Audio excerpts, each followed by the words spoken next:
This is a special meeting of the planning unit. Of course, we've invited any members of the public to attend. The only items on the agenda, hopefully you'll be able to pick up an agenda. I guess I should introduce myself first. I'm Gary Stoika with Whatcom County Public Works. For those of you who are attending from the public, this is a regular planning unit meeting that the public has attended or is invited to attend, but that's why we got the kind of the planning unit members sitting around here. And maybe first off, since we have a lot of members of the public, we should do a little quick introductions around the table of the planning unit members, so that people know that. How many do we have here? You want to go ahead and start? Skip Richards, non-government water systems. Claire Fogelsong, City of Bellingham. Steve Zilk with the Public Utility District. Dan Isis representing the Water Districts Caucus. Marion Bedell, Environmental Caucus. Karen Brown, Well Owners Caucus. Dick Whitmore, Forestry Caucus. Terry Montagna, Fisheries Caucus. Sylvia Goodwin, Government from Port of Bellingham. And I'm Doug Allen. We represented the State Caucus in the first round of the planning unit, and we worked on this one a little bit. We haven't been participating lately because we don't have dedicated funding for that anymore. But in the past, Casey Seifler over there was our representative. So great, thanks. As you can see, hopefully you got a chance to pick up an agenda. This special meeting is really just one item, although it's broken into several parts, is a presentation from the Department of Ecology on Instream flow rules, how they're made, how the current one in Whatcom County works, and what are the implications of starting down that path again. As you can see, we're going to try to stick to the agenda pretty closely. I think that the Ecology's preference is that we kind of hold questions till the end, because as you ask questions, they might get answered later. Towards the end here, at about 7:30, if we're all on schedule, we're going to have an opportunity for planning unit members to engage Department of Ecology, and then when they're finished with that, or 8 o'clock, whichever comes first, we're going to kind of conclude the planning unit meeting and then open it up to any members of the public that want to interact with Ecology, ask them questions. Other than that, I think that we always struggle with whether to put a public comment period at the beginning or the end. This time we're going to do public comment at the beginning if anybody has any, and then there'll be an opportunity for public questions and interaction with Ecology at the end. So if there are any members of the public that have any comments before we get started. Seeing none. And then I guess I will ask if the planning unit members have anything to add before we get started with Ecology's presentation. Okay, none there. So then Doug introduced himself, and I'm going to go ahead and just turn it over to him, and he's going to introduce the Ecology team, and then we're going to pretty much, hopefully, follow the agenda fairly closely, and get going here. Thanks. Oh, we're videotaping this. PUD has graciously decided to do that, and we'll worry about where they post that. We'll figure that out later, but it's going to be videotaped. Thank you, Gary. So, Gary, your chair. Chair. So, but if you want to use that mic. Oh, yeah.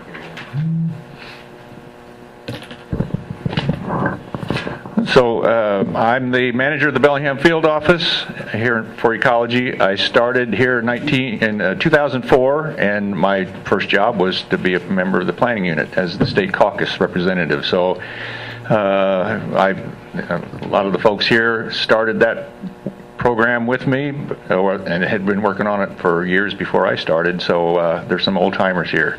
Not that you're old, but all right. So yeah. So I just want to introduce first Dave Christensen. He's right here.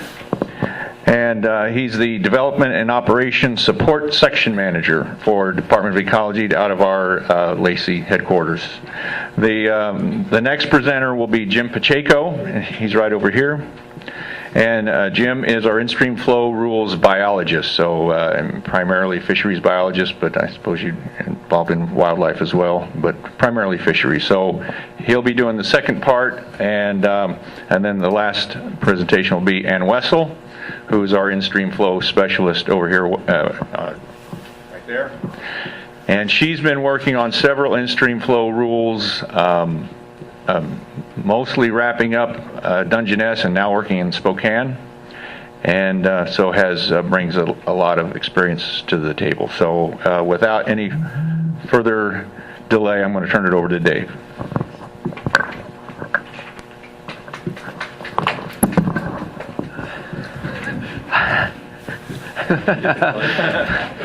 Sorry. So I appreciate everybody taking the time to come here and learn about in-stream flow, rule development, learn about what we have done in the past. I'm Dave Christensen. I'm in the headquarters office down in Lacey, and myself and two of my staff are here to kind of walk you through a little bit of history, also a little bit of the science. And so I am not going to kick off with a presentation. I'm just going to be the MC. I'm going to be the slide advancer, and also I'm playing Vanna, so I'm going to be pointing when Jim tells me to point. But Jim Pacheco is going to start and talking about the in-stream flow science. Go for it, Jim. Hi, everybody. Thanks for inviting me. My name is Jim Pacheco. I'm the in-stream flow biologist for the Department of Ecology Water Resources. I've been doing this for the last 12 years. One of the first watersheds I worked on was right here when I first got hired. Can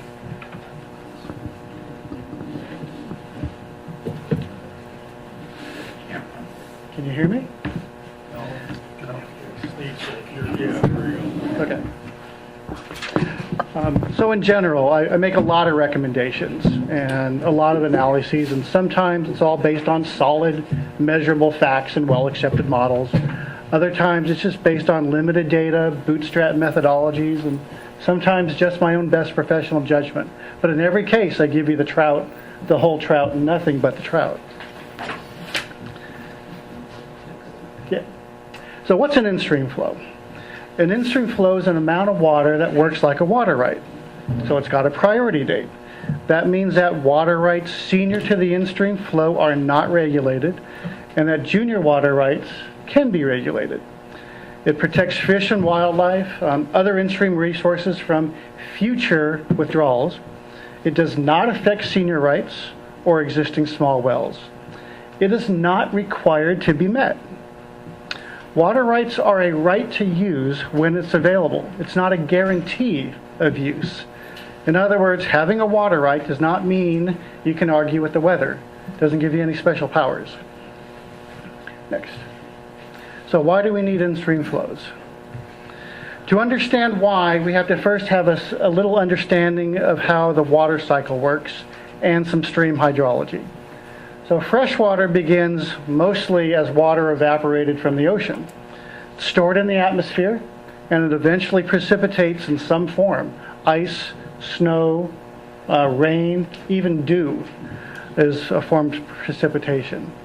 So this water either goes back into the atmosphere, or it melts, runs off, forming streams, lakes, precipitates into the groundwater. But even all this eventually goes back to the ocean, where it eventually starts the whole cycle again. So fresh water is kind of like matter. It doesn't get created, no energy. It doesn't get created or destroyed. It just changes form. So in general, the water cycle determines our stream flow in 3 different ways. Direct surface runoff of rain, melting snow or glaciers, and through groundwater discharge. However, all these influences are highly variable, so our stream flows are highly variable as well. Next. Here's a hydrograph. It shows 2 years of daily data, daily flow from 2010 and 2011. So each day. It's from Fish Trap Creek. And as you can see, the stream flow does not flow constantly. It's highly variable. It varies by day. So when it's raining, stream flow dramatically increases. When it stops raining, it decreases also dramatically. Stream flows also vary seasonally. Here we have a dominant source of winter rains. Some spring, either snowmelt or some small rains, but very little precipitation the rest of the year compared to the winter. This graph uses a normal or linear scale where each line represents the same interval. It's a constant interval. In this case, it's 25 cubic feet per second. So here's a little question for the audience. Looking at the vertical scale, can you estimate what the highest stream flow was in 2011? There's a red arrow pointing to it. You might need glasses. That's 700. 680. Okay, we have a 680, 685. Mr. Spock over here has 685.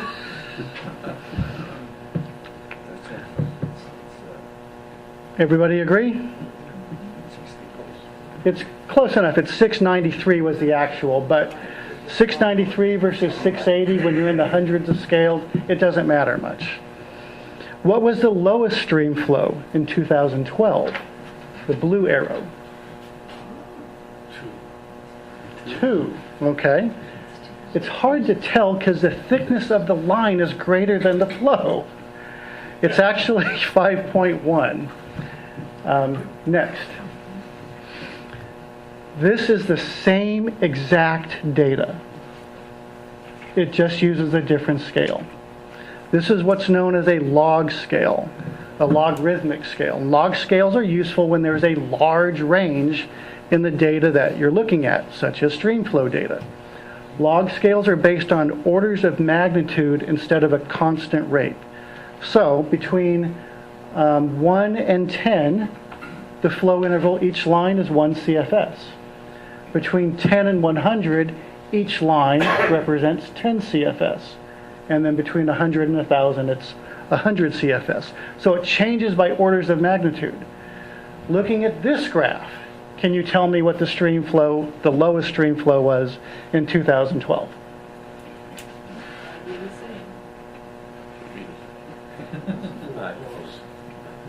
You should be able to get closer than that.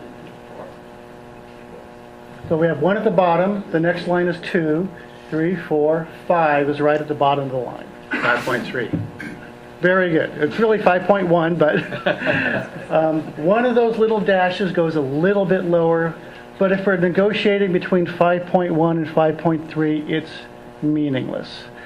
So because we get this low scale resolution, we always look at stream flow data using a log scale. Next. So this is the same stream, but instead of 2 years of data, I used everything, all 15 years of record that I could get or synthesize from this stream. Each line is, each different colored line is a different year, and each colored line represents the whole water year of data. So day by day, that was the stream flow. So even though this graph is really messy, it does show you something about the long-term pattern. We have high winter rains, some spring, and then when that stops, it just crashes. But even in the winter, we get an occasional rainstorm. We get some occasional high water, even in the summer, but in general, it's very low in the summer.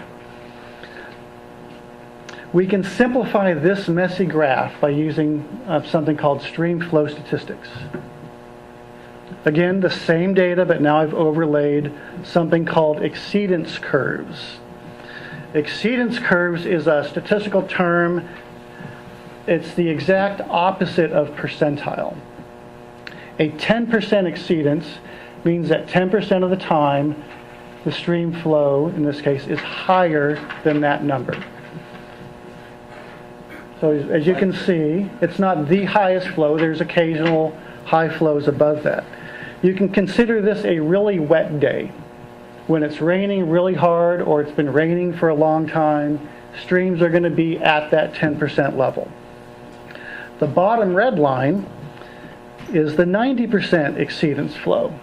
This means that 90% of the time, flows are higher than that number. So inversely, 10% of the time, they're less. So it takes a very rare flow or a dry day to meet this. So when it's not raining for like a period of a couple weeks in the wintertime, or if it's not raining for over a month in the summertime, that's when we hit that 90% flow. So it is fairly rare, but it does get hit. And you can see that between the 10 and the 90, that stream flow is bouncing back and forth. Not quite on a daily basis, but on a near daily basis. When it's raining, it goes up. When it stops raining, it crashes down. The middle dark blue line is the median, and that's just a half and half. Half the time it's higher, half the time it's lower. Next. We can make it even cleaner by taking all that stuff off. So exceedance curves by themselves gives us a much cleaner view of the stream flow's pattern. Just realize that that top blue line, it's not there all the time. It's bouncing back and forth between the top blue and the bottom red. So whenever you see these curves, realize that this what we're trying to display. It's just the stream flow pattern, and it's bouncing between the two numbers. Next. So I know this is all fascinating, but you'll probably be asking, what does this have to do with in-stream flows? Well, it's because our water use has an opposite pattern. The blue histograms is from Bellingham water use data, and it shows that our water use is highest in the summer and lowest in the winter. And it's double. The winter is just about double our summer rate. So we're at near 20 million gallons a day during the summer, and we're below 10 during the winter. So our water use pattern is opposite our stream flow pattern. And this is only for the city. It doesn't count agriculture. If we were to count agriculture, these differences would be a full order of magnitude different. So we need water when we don't have it. There is a natural consequence when there is a high demand for a limited resource, and that's water wars and conflict. As Mark Twain once said, whiskey's for drinking and water's for fighting over. What did you do to my... What did I do? There it is. It's not working. The little fish is supposed to be swimming. The highlight of the talk. Jim was really excited about that. So water rights have helped reduce conflict by setting rules and procedures in place for water use, but overallocation still occurred. The Walla Walla Basin is a great example of overallocation. They could take that giant river and legally dry it up, or they could. Things have changed since then, but that vast amount of water just gets sucked up. The Colorado River, although I understand is now reaching the ocean, for years the mighty Colorado never touched the ocean because we used it all. Anyway, once in place, an in-stream flow would prevent new users from reducing stream flows past a certain level. It doesn't improve existing low flow conditions because we can't take away water rights. It only prevents them from getting worse. But that is an important first step. It's triage. You got to stop the bleeding. Once you stop the bleeding, you can start improving things. A common theme in our in-stream flow laws is that they are to be set at a level that protects and preserves in-stream resources. But then what are in-stream resources? In-stream resources are the animals, activities, and values that benefit from having water in the stream versus an out-of-stream use, like agriculture and industrial drinking water. Those are all out-of-stream uses. We all get benefits from having water in the stream. For example, fish and wildlife. Now, I admit the picture on the right is a little extreme, but it makes the point that fish do in fact need water, and that zero flow does not protect the resource. Recreation, boating, fishing. For a stream to provide recreational opportunities, there has to be water. I don't think dragging the kayak through the shallows is the type of exercise that this kayaker was looking for. Next. This is a picture of Shoshone Falls in Idaho. For many years, it was dry during the summertime because all the water was diverted for power generation. In 2004, though, they set an in-stream flow of 300 CFS, or whatever the inflow was coming into the area, for daylight hours only from April 1st to Labor Day, because people want to see a flowing waterfall. They don't see it at night so they can generate power with it. But it's one of the values that get protected with an in-stream flow. I think you'd agree it was a good decision. Flowing waterfall versus dry rocks. Resources, there is a key resource. We have the best quantitative tools for measuring fish habitat. So we generally use fish habitat as the key in-stream resource. We also found that if we protect fish, then the other resources are protected as well. If you're protecting flows for fish, you're still going to have the waterfall. There's going to be enough for the kayakers. There's going to be enough to fish for the fish that are there, etc. All fish habitat includes a preferred depth and velocity. Juvenile rearing also includes cover. Cover is the branches that are keeping birds from diving down on them. It's big rocks that you're able to hide behind. So those are important for juveniles. Adult spawning, they have an additional resource of substrate or gravel. They have to have, they like certain sizes of gravel to build their nests, which are also called redds. So all in-stream flows, an in-stream flow needs to protect all these life stages. There's spawning, there's rearing, there's also migration, out-migration, incubation. If you have enough water to spawn in, but it drops so quickly that the redds are now out of water and the eggs dry up, then you don't have any success. So you got to protect all the different life stages. I think it's true. Gary went to see if he could get one. Okay.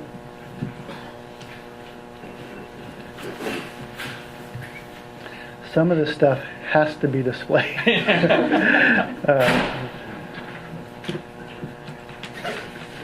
So, where are you at? Or right here. Big hand for Gary. Yeah. Yeah, that was Yeah, I know. the videos. Okay, so how do we develop an in-stream flow? We have three common tools, or we commonly use three tools to develop an in-stream flow. The first is a habitat study, and it's best if it shows the fish habitat to stream flow relationship. The second is a fish periodicity chart, and the third is a graph of the stream's long-term hydrologic pattern.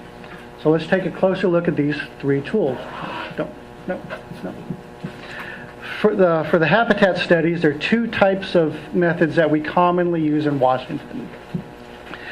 They are the Towith method and the IFIM or PHAB-SIM model. Next. The Towith method uses a stream width to estimate the preferred spawning and rearing flows. The toe of the bank is the point where the stream bed meets the stream bank. So where the gravel stream bed meets the dirt and vegetated bank. You can picture that in your mind. The toe width is the distance between the toe of one bank to the toe on the opposite bank, measured perpendicular to the bank. We normally take about 4 to 5 measurements on a stream at places that are suitable for spawning, and then we average the results. This average toe width is put into the published equations for the toe width method. It has species-specific equations that determine what the preferred discharge is, or the preferred stream flow for spawning and rearing fish, both salmon and steelhead. The tow width, though, just provides a single number. It doesn't provide a range. It's just a single number that's the preferred discharge based from all the modeling work that was done. It is, on the other hand, a very easy method to do. Me and a small crew, we can do an entire watershed of all the main important streams in about 1 to 3 days. I think we did Stilly in 2 days, and it was 2 crews, but we did the whole watershed. So it's very easy to do. The second is the IFIM PHAB SIM. Acronyms that you probably won't want to remember, but IFIM stands for In-Stream Flow Incremental Methodology, and PHAB SIM stands for Physical Habitat Simulation. IFIM is a big process, and PHAB SIM is the model that we used within that process. With this type of study, we normally measure 8 to 12 different transects at 3 to 4 different stream flows. At each transect, we're measuring at about 20 points: depth, velocity, substrate, and cover. So there's easily thousands of points or pieces of data that we deal with when we have one of these models. All of this data gets entered into the PHAB SIM model, and once the model's run, the output gives us the amount of fish habitat available at around 30 different stream flows that we model. This type of study is considered the most reliable and defensible because it's quantitative and it's based on biologic principles. It's also quite popular. Of the 17 western states, 13 of them use PHAB SIM, and it's the preferred method in 11 of them, including Washington. Here's the results. Different species and life stages tend to prefer different depths and velocities, so that each species stream flow relationship is different. So we have 4 different lines here. In general, you can think of it this way: when stream flows are low, it's shallow, it's slow, and fish don't like it. When it's really fast, when there's lots of flow going down the river, it's too deep, too fast, and fish don't like it. Somewhere between there's going to be the most preferred depth and velocity, and we measure that in the terms of area, square feet of habitat per 1,000 square feet of stream, and that's what the weighted usable area form measures. So this is a measurement of area. The bold numbers highlighted on the right, that tells us what the peak habitat is for that species. You don't have to memorize those numbers, but just know they're there because we're going to use them later. Next. The second step is a fish periodicity chart. Periodicity tells us what fish are in the system, what they're doing, and when they're there. Next. Here's an example of the periodicity chart that was used in 1985. This was the chart in the IRPP, the Instream Resource Protection Plan, and this is just a piece of it. I didn't do the whole thing because it's quite long, but it gives you an idea. This is created by the local biologists and the people who live there, and they know what fish are in the system, and they know what times they show up, and they know what they're doing. So we utilize all this data. Fish tend to follow a general pattern. This is the general pattern for for the Nooksack Basin. But many times there's differences of a week or 2 or maybe even a month between streams. So we like to do stream-specific periodicity charts whenever possible. Next. Okay, so now we're going to create an in-stream flow based upon what we know. First, we use the periodicity chart to see what species and life stages are present each month. In Maple Creek, looking at the chart, we found that coho and chinook are important and that they are spawning between October and January. So looking back to see what they did, I have to kind of guess, but it looks like that's what they did. For the months of October and through January, they kind of averaged chinook and coho spawning. Steelhead spawning was a priority species from February through June. Yes, February through June. And then steelhead juveniles were the priority species from July 1st through September 15th.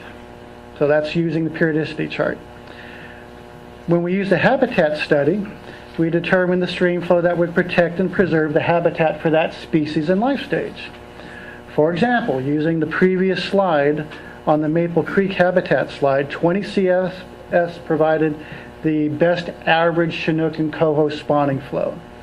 30 CFS provided the most steelhead spawning habitat, and 20 CFS provided the most steelhead rearing habitat. So working back and forth month by month between the periodicity chart and the in-stream flow weightageable area table, we can develop a draft in-stream flow for this basin. And it was 20 CFS from October to February. Vanna? Oh. Sorry. I got it. So we have 20 CFS from October to February, 30 CFS from February to June, and then 20 CFS from July through September. This is kind of the draft recommendation. This is just what the habitat study tells you. That's only one piece of the question, because now we gather everybody together. The tribes, Fish and Wildlife, Ecology, local governments, water purveyors, everybody around the table. And we look at what's going to make a reasonable in-stream flow for that month, for that basin. Next. The third tool is hydrology. It's not required. In fact, most of the in-stream flows set in the state were made without the benefit of hydrology. That's not the case here. Every one of your in-stream flows have the benefit of some hydrology. And I find them to be such an important tool that whenever I have the data, I make them, just because it gives you so much information. It normally takes about 9 years of data to develop a good 10, 50, 90% exceedance graph. But like anything, like many things, more data is better. There's also a variety of techniques that we can use to develop hydrographs when there's less than 9 years of data. There's also some ways that we can make a hydrograph with no data. But as you can guess, those are not nearly as accurate. Next. In-stream flow should be achievable, but what's the frequency? And that's not defined in law. We frequently use what's known as the hydrology-based approach to modify draft in-stream flow recommendations. However, even that standard has changed over time. Today, Ecology and Fish and Wildlife like to define achievability in the terms of beneficial use. If the stream flow is present long enough to allow juveniles to put on weight, that gives them a survival advantage. That's a benefit. If the stream flow occurs often enough to help the population grow, then it has a beneficial population impact. So after a detailed analysis where we found that these conditions of benefit usually occur at around the 10% exceedance flow level. In 1985, however, the hydrology-based approach used the 50% exceedance as the upper limit of in-stream flows. So in other words, if the in-stream flow recommended a higher number than the 50, they would generally lower it to the 50, generally. Next. But even that seems really high. Do fish really need that much water? Well, since 1935, research studies have consistently shown that there's a strong relationship between salmon survival and summer stream flow. In general, the higher the flow, the higher the salmon survival. For example, this is Dave Seiler's work, and it's a study on Bingham Creek, kind of by Olympia. And it found that more summer stream flow equals more summer smolts out migrating that following spring. And as you can see, it's a very strong relationship. Not a whole lot of scatter on that one. The next one has more scatter because it's adults. This is the Olson study in '83, and it summarized the relationship between low summer stream flow and returning adults the following 2 years later. He found that higher flows equals more fish. Now, it's not a strong relationship because there's a lot that can impact adults. You can imagine what they are. Orcas. Ocean survival. You probably read that in the papers. It was a bad ocean survival year. Runs are going to be down. Overfishing has an impact. So it's not as strong of a relationship, but you can still see one. More flow equals more fish. So when there's when there's more water available for the fish, it's going to give a population boost to them. And the other hand, it's going to provide more fish for our dinner table too, for those who like to fish. So we get this a lot. Shouldn't the in-stream flow be set at a level that's met most of the time? Well, got to remember a few things. The in-stream flow laws say that the flow should be set at a level that protects and preserves the resource. You also remember that streams flows vary.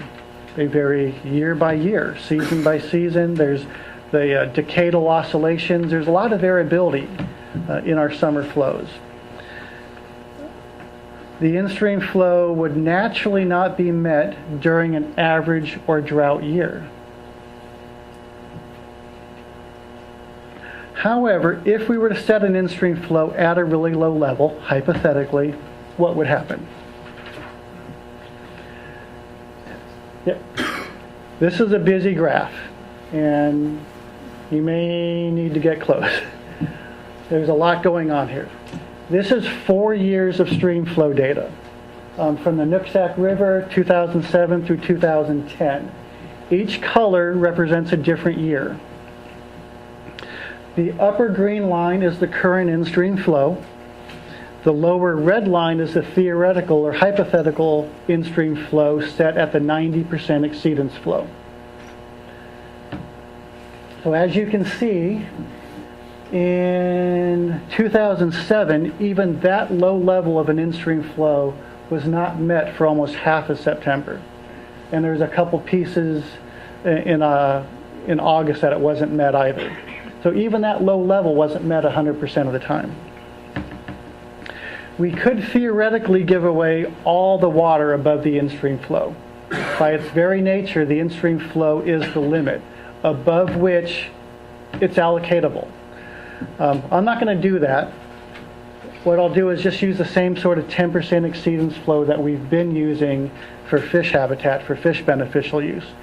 So what I did is if I allocated water above the in-stream flow, but not past the 10% exceedance.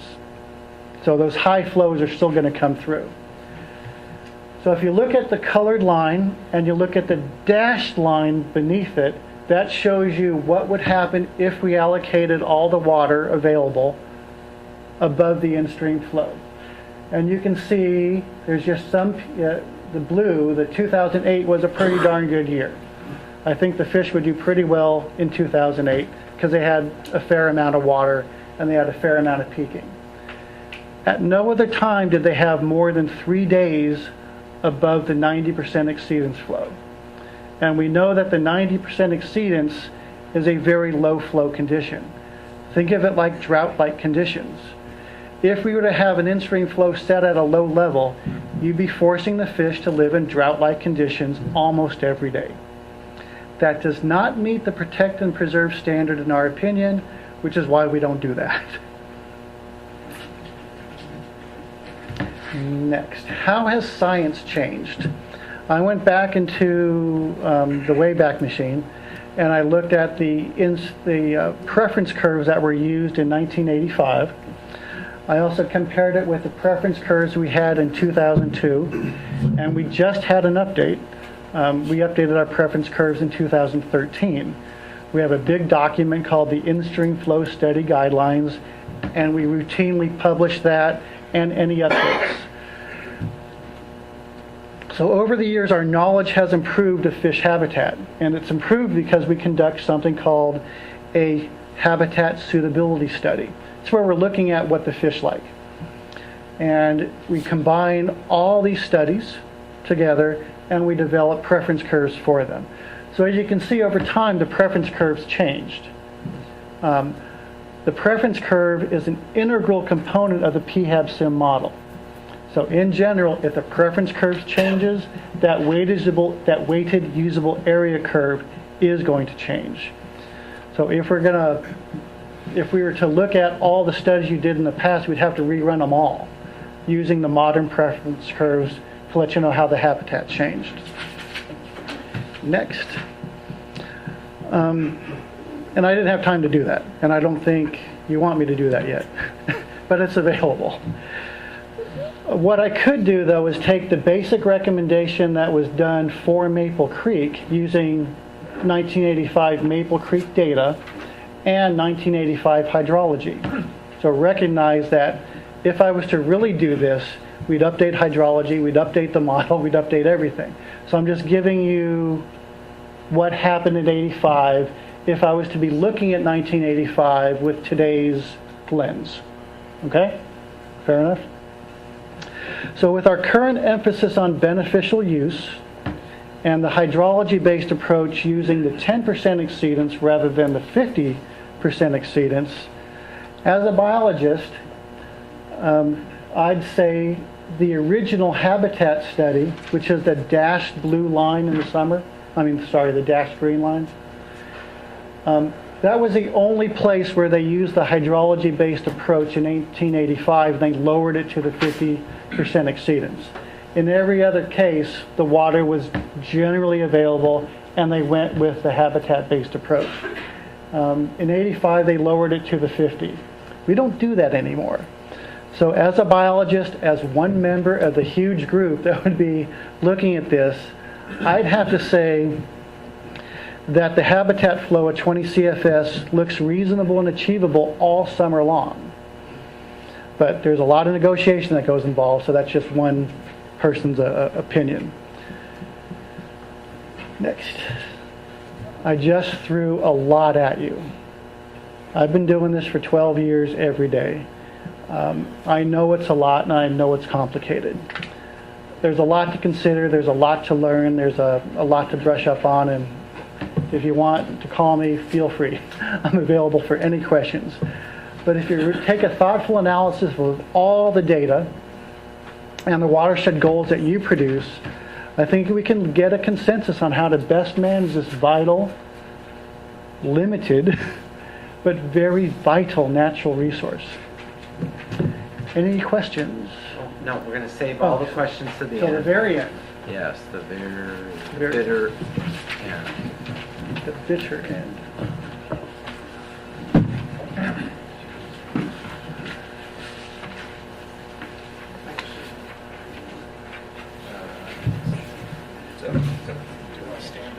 Can I stand up over here and do my own? Yeah. I was going I know. I can tell. But do you need me to talk into the microphone here? Okay. Okay, does that work? I just want to make sure I don't jinx the projector. Don't touch it. Okay. So my name is Ann Wessel. I live and work here in Bellingham, although my job position is officially out of our headquarters office in Ecology for Department of Ecology. I'm the Instream Flow Rule Coordinator across the state, and I've worked on getting Instream Flow Rules adopted in WIRA 17, which is the Quilcene Snow watershed out in Jefferson County, East Jefferson County. And then the Dungeness watershed, that's the east one half of WIRA 18, and that's just recently was adopted a few years ago. And right now we're in the middle of working through a rule adoption process for the Spokane River, just the main stems of the Spokane and the Spokane Valley Rathdrum Prairie Aquifer as it goes through downtown Spokane. That's what I'm working on.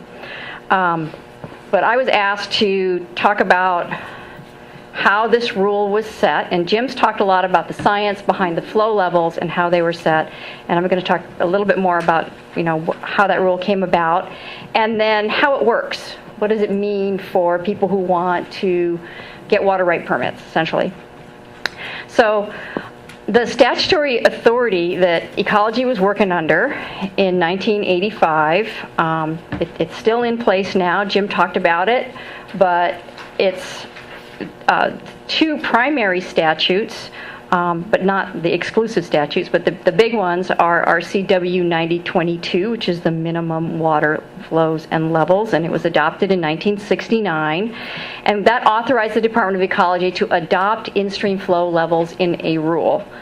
And it also, the adoption of these flow levels was for the purpose of protecting fish, game, birds, or other wildlife resources or recreational or aesthetic values of said public waters whenever it appears to be in the public interest to establish the same. This statute also said that we were required to hold a public hearing in the affected county or counties. So that was one piece of legislation that was in place in 85. The second major piece is the RCW 9054, the Water Resources Act of 1971, and here there's a much more explicit mandate to Department of Ecology, and it says that perennial rivers and streams of the state shall be retained with base flows necessary to provide for preservation of wildlife, fish, scenic, aesthetic, and other environmental values and navigational values, and that lakes and ponds shall be retained substantially in their natural condition. So those are they're in place now. We're working under those statutes now. They were in place in 1985. The other important piece of legislation that we had to comply with in order to adopt an administrative rule, it's the same statute is in place now, but it has been amended substantially since then. But that is the Administrative Procedures Act. A lot of local governments also follow the Administrative Procedures Act for adopting their administrative rules, but we were required to follow the public noticing provisions and the procedural requirements to get the rule adopted, and that's what we did in 85. Another real important piece, and I'm pretty sure it was in place in 85, but I didn't really have the time to go through and check the legislative history, and that's a statute called, that it's embodied in RCW 9003-247, and the 9003 is the state water code. That's the statute that governs the way that we issue water right permits. And there's a provision in there that says the only agency that may adopt in-stream flow rules, in-stream flows in a rule, is the Department of Ecology.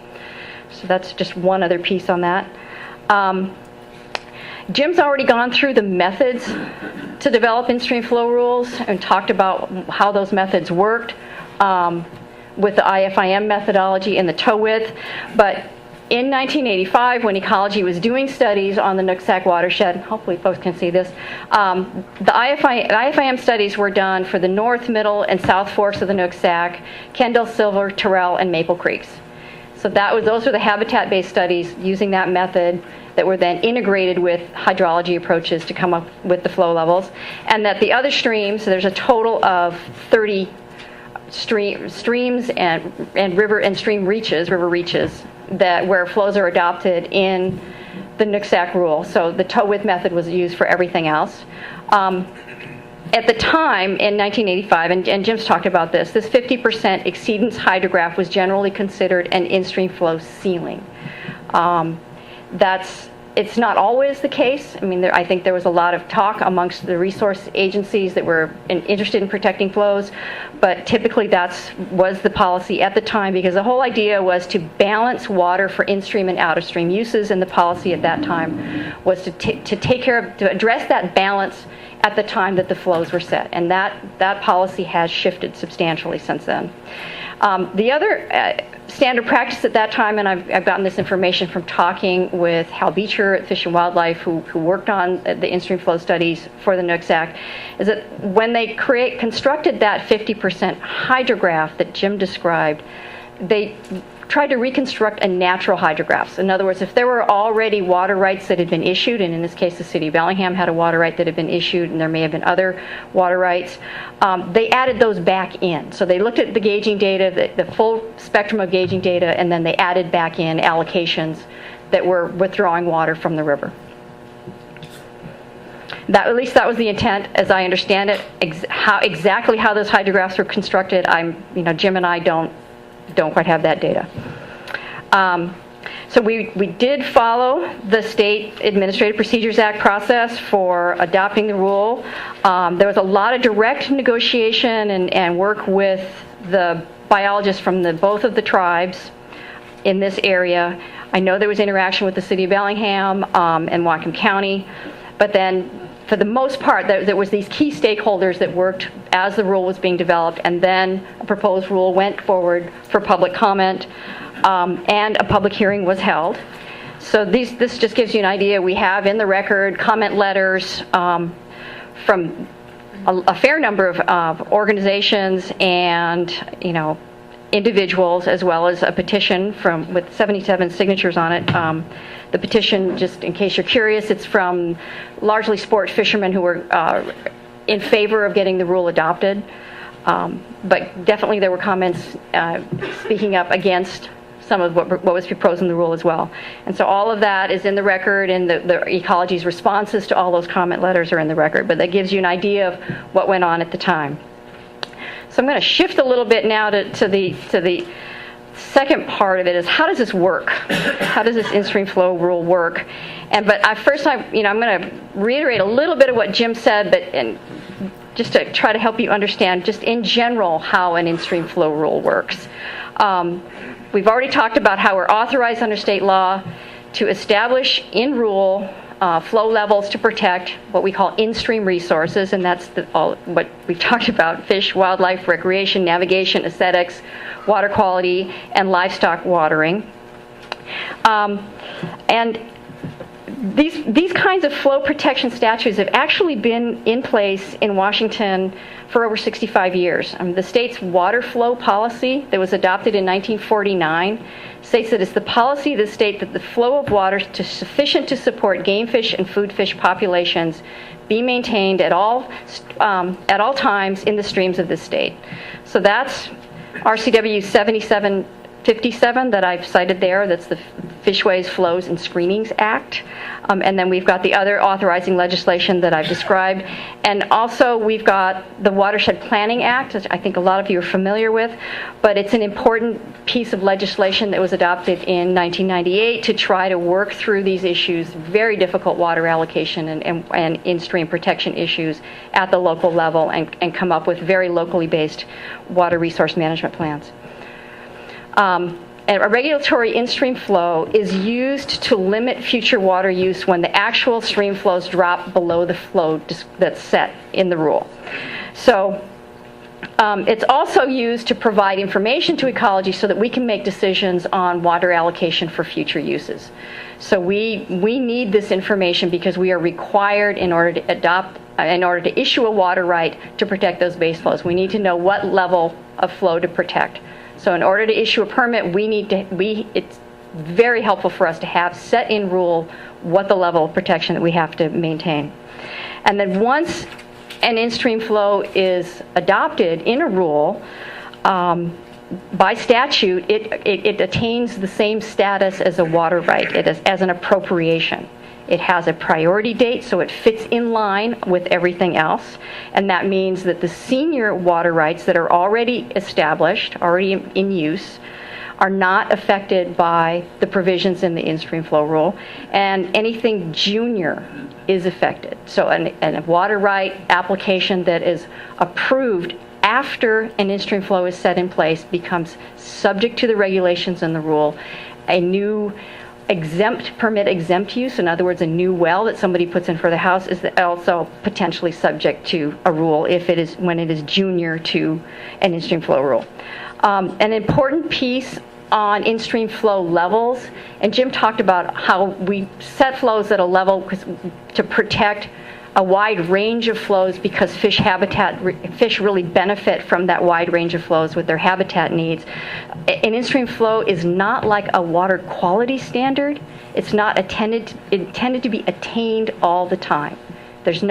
We protect the flows when they are there. There's not an expectation that they be there at all times.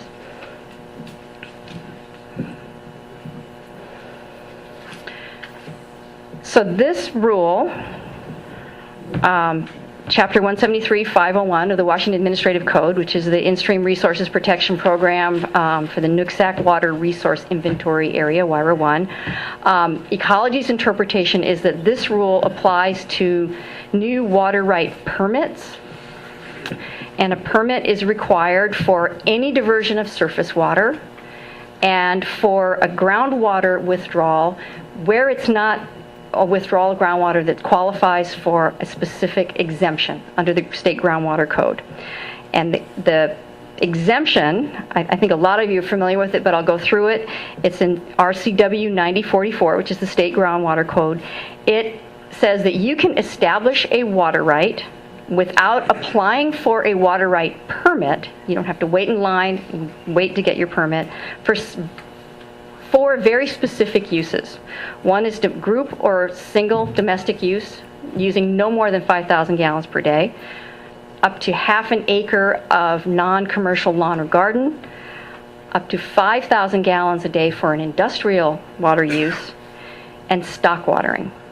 So those exempt uses, when Ecology looks at this rule, and what we found is that those exempt uses are outside the regulatory framework that we've established in this rule. That we've said this rule does not apply to new permit-exempt groundwater withdrawals.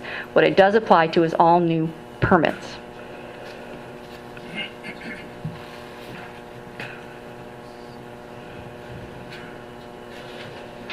So a permit then, the provisions in the rule that affect a permit are primarily two sections. The whole rule applies, but two major sections that have an impact on permitted uses are the in-stream flow levels that are set in section 030, and these are the flow levels that are set to protect in-stream resources. And then in section 040, we've established closures. And a closure, the official terminology on a closure is it is a finding that water is not available from a particular source. And a closure can be for all year round or for part of a year. And there are water bodies that are, there's of the 30 water bodies, plus in addition to that, a number of lakes that are listed in the rule. Some of them have in-stream flow levels set only. Some have in-stream flow levels and closures, and those closures could be for all year round or for part of the year. And there are a number of water bodies where there is a closure provision only. And the closure provisions in the WIRA 1 rule came primarily out of surface water source limitation letters that the Ecology had received prior to 1985 from either the Department of Fisheries or I believe also Department of Wildlife submitted letters as well, where we received a formal request to stop issuing any water rights or to put a flow limitation in future water rights because of concern over the fisheries resource. And that goes back to that the provision that I talked about, the flow protection provision that's been in effect since, I have to get my date straight again, that goes way the heck back, where there's always been the ability for the director of the Department of Fisheries, the Department of Wildlife, to contact the Department of Ecology, or before that, the Water Resources Agency, to say, we want you to stop giving out more water because we have to protect fish. And that's, so those letters then, those requests for us to stop issuing water rights were codified in the rule, and that's where most of the closures would come from. So I'm going to talk a little bit about an example. I happen to choose Maple Creek as well. This difficult to read graph takes you through 12 months of the year, and it lists on each line the first day or the 15th day of each month, and it tells you what the in-stream flow level is set at for that day of the month. And then the rule language, this is the hard to read part up there, and on the top is it says in-stream flow hydrographs as represented in Appendix A of the document entitled Nooksack In-Stream Resources Protection Program shall be used for identification of the in-stream flows on those days that are not listed in this table. So for all of the 30 streams or river reaches where we've set flows, there's a similar table and this language applies to it. And I'm going to go through and explain what we're talking about when we refer to this document known as the IRPP, the In-Stream Resources Protection Program. And then the rule goes on to say that future consumptive water right permits issued hereafter for diversion of surface water in the Nooksack Water Resources Inventory and perennial tributaries shall be expressly subject to in-stream flows established in this section, essentially, as measured at the appropriate gauge. And there's a lot more information in there on where those gauges are located and how you find them. But I'm going to go through and explain, first of all, what we mean by those in-between dates, and then talk about what it means to be subject to the in-stream flows. And one other important point, this provision in the rule specifically talks about a surface water diversion. There's another provision in the rule that talks about if groundwater has a significant impact, or withdrawal of groundwater would significantly impact surface waters, then groundwater is subject to this provision as well. And there's also been case law that sort of heightens that relationship. We look at groundwater withdrawals and the impact they'd have on surface waters also.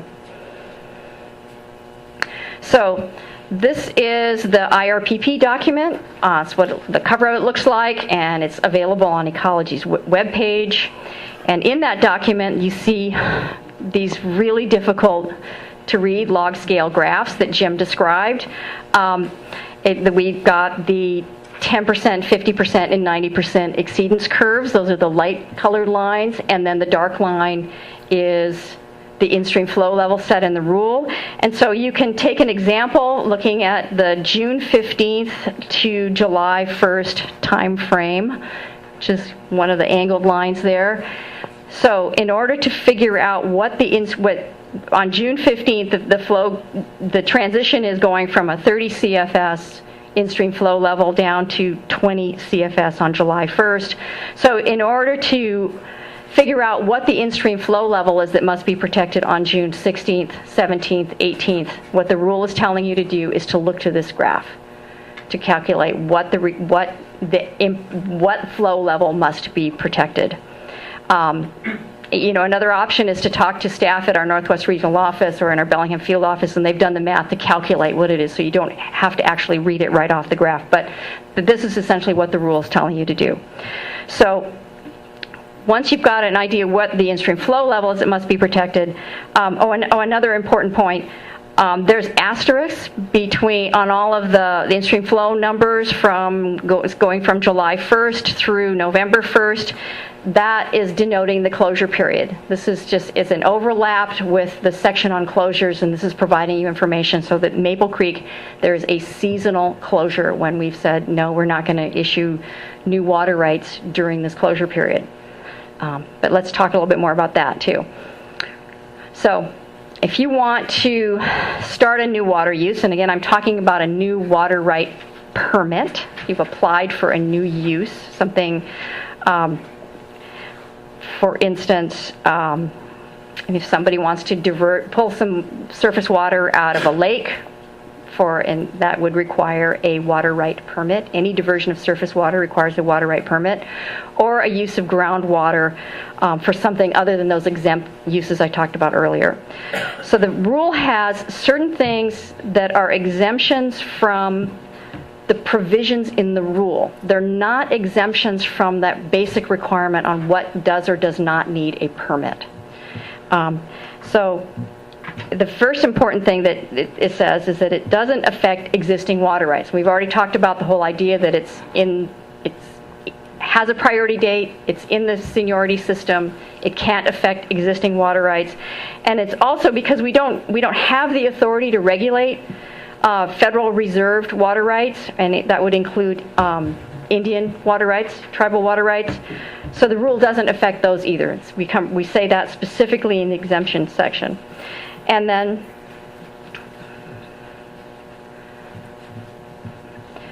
but it also exempt, and again, just from the provisions of the rule, not from a permit requirement, is single domestic uses, including up to a half acre of lawn or garden. So it's written the same way as what's exempt under the groundwater code, but what we're talking about here is someone could apply for a permit to withdraw surface water for a house and watering up to half an acre of lawn. They could apply for that permit, and according to the rule, the closure provisions and the in-stream flow provisions would not necessarily apply to that. The rest of the water code does apply. You'd have to comply with everything else that's out there in the water code in order to get a permit. So it doesn't guarantee a permit, but it says that you would not have to meet the in-stream flows or the closures. The rule goes on to say that if there are too many single domestic diversions from whatever water body that is, then the permit that Ecology could issue may be limited to indoor use only if there's no alternative source of water available. So that's also included in the way this exemption is framed up. And non-consumptive uses are also exempt from the provision in the rule. For instance, a heat pump, somebody were to, it's not covered under the groundwater exemption, but you could put in a heat pump and that's not a consumptive use, so that's one example of how that exemption might apply.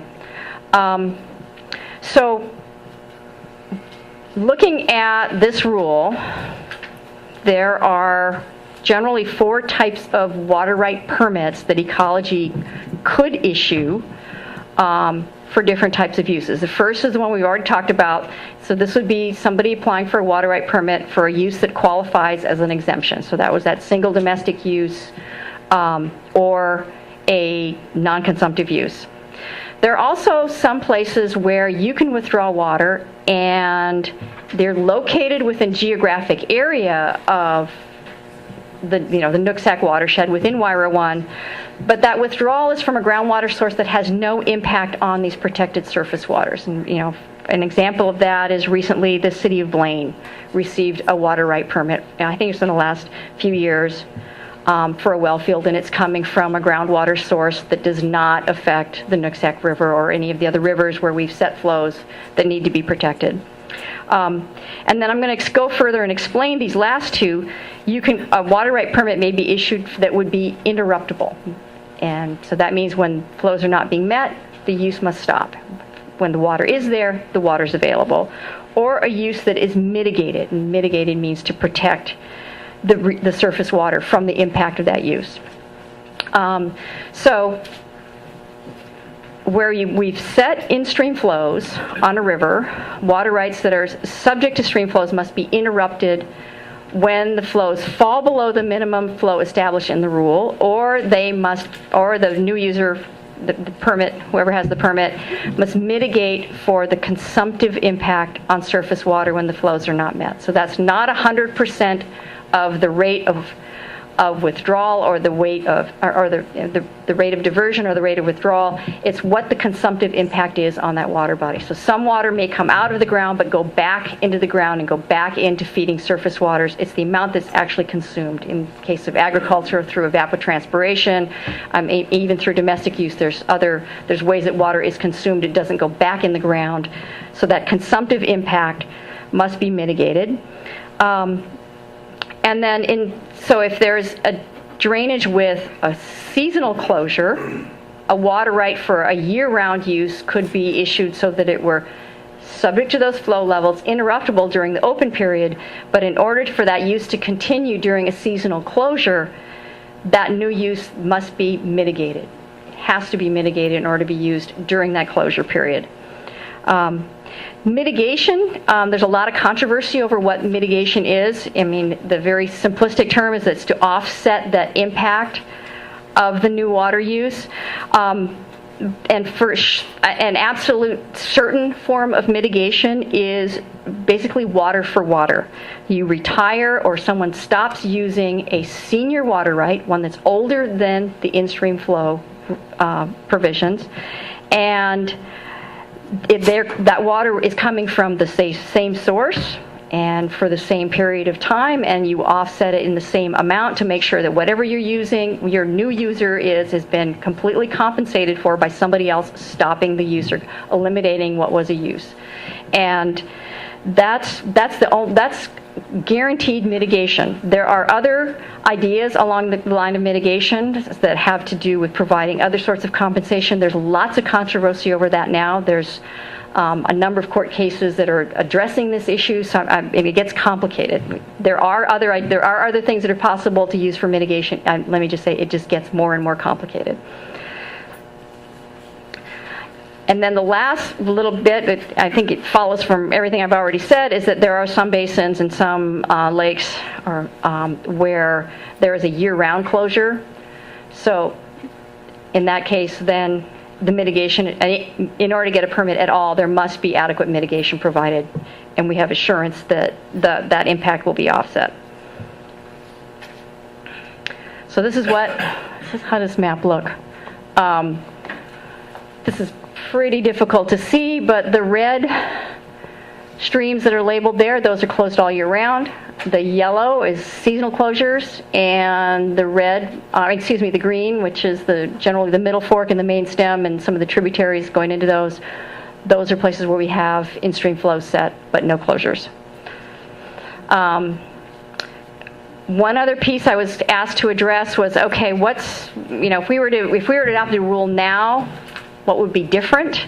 Jim's talked about a lot of the methodology. I said biologically based levels. He's described really it's more complicated than that, but there is a different emphasis now in when we set the flow levels. We also have ESA listings that weren't in place in 1985, and they must be taken into account. The scope of the rule is going to change substantially, just what gets covered under the rule and the process for rule development. So one important piece when we're looking at a new in-stream flow rule now, the provisions on not affecting senior water rights and not affecting federal and tribal reserved rights, there's no changes there. That's still not regulated, but there's a much broader look at all new water use. So going forward, from the time an in-stream flow rule is adopted now, we make sure that the rule has specific provisions to address all uses, including those uses under that groundwater permit exemption. So with anybody building a new house and with putting in a well for a new house, there would be something specific in the rule to talk about how that use would be managed. And the way we do that is through we would make sure there is an explicit water management framework for future water supplies. And that ensures not only is water available for new uses, but we're also protecting in-stream flows at the same time. So we come up with a management framework. There's a number of ways that we've done that over the past, has it been 15 years or so? Typically, we have done it through establishing a reserve of water that says, okay, this is the reserve of water to go out for new domestic use, new stock watering, new small-scale industrial use in some cases. There's some real limits on our ability to use that tool for water management. In the Dungeness, what we did was establish a mitigation framework. Anybody that wants to start using water now in the Dungeness must mitigate their water use. And there's a water bank that's been established. People can purchase their mitigation credits, and then they receive permission. They take that to the county building department. That's their certification of legal water availability. They get their building permit, and they can go forward. So all the rules that we adopt now would include a water management framework for future water use. We always make sure that we address hydraulic continuity and are much more explicit about the relationship between groundwater and surface water, and make sure that groundwater is managed, particularly where it will affect surface water. One thing that we've done in not all recent rules, but a fair number of them, we look at what happens with flows above that habitat protection level, above that in-stream flow level. As Jim said, once you set that in-stream flow level technically we could allocate 100% of that water away and have a flat flow all winter long. And that really doesn't help with the variable flows that are needed. Every now and then you need a good high flow. I'm not talking about the big floods on the Nooksack. I'm not trying to encourage that. But there are some higher flows that help the river build habitat. And we need to make sure we protect that ability for the river to move sediment to build habitat as well. So a lot of rules have what's called a maximum allocation provision. So above that in-stream flow level, we don't want to give 100% of that away. We set aside, we'll say some portion of that is how much we will allocate in the future. And then another big change is that graph that we referred you to in the rule that said go see this graph and calculate what the flow levels are for those days. We no longer do that. We set in-stream flow levels, that are consistent across a period of time, and then it changes and is consistent across another period of time. We fill in all those days in the rule itself. We don't send you off to a very difficult to read graph. There's been a few changes on the process for getting rules adopted. We still follow the same basic statutory authorization, but the Administrative Procedures Act has been amended since 1985 to require more economic analysis, a cost-benefit analysis. And there's also another statute called the Regulatory Fairness Act. We do a small business economic impact statement. We typically do this. It's not always required, but we typically do it. And then the Watershed Planning Act has sort of altered our process for going through developing not just what goes into a rule, but how we adopt the rule. So where a watershed planning unit has taken on in-stream flows as part of their mission, and in-stream flow recommendations are included in the watershed plan they've gotten there through following the procedures in the Watershed Planning Act that call for a unanimous decision from the planning unit and a public hearing and formal approval by the county government, then Ecology is then obligated to undertake rulemaking to adopt the in-stream flow levels that are in the plan recommendations. And so this is something that we followed in a number of our recent rule processes. And the Watershed Planning Act also obligates Ecology to go through what's called a government-to-government consultation with Indian tribes as we go through the process of adopting in-stream flows. So that was it for me, and now it's Dave.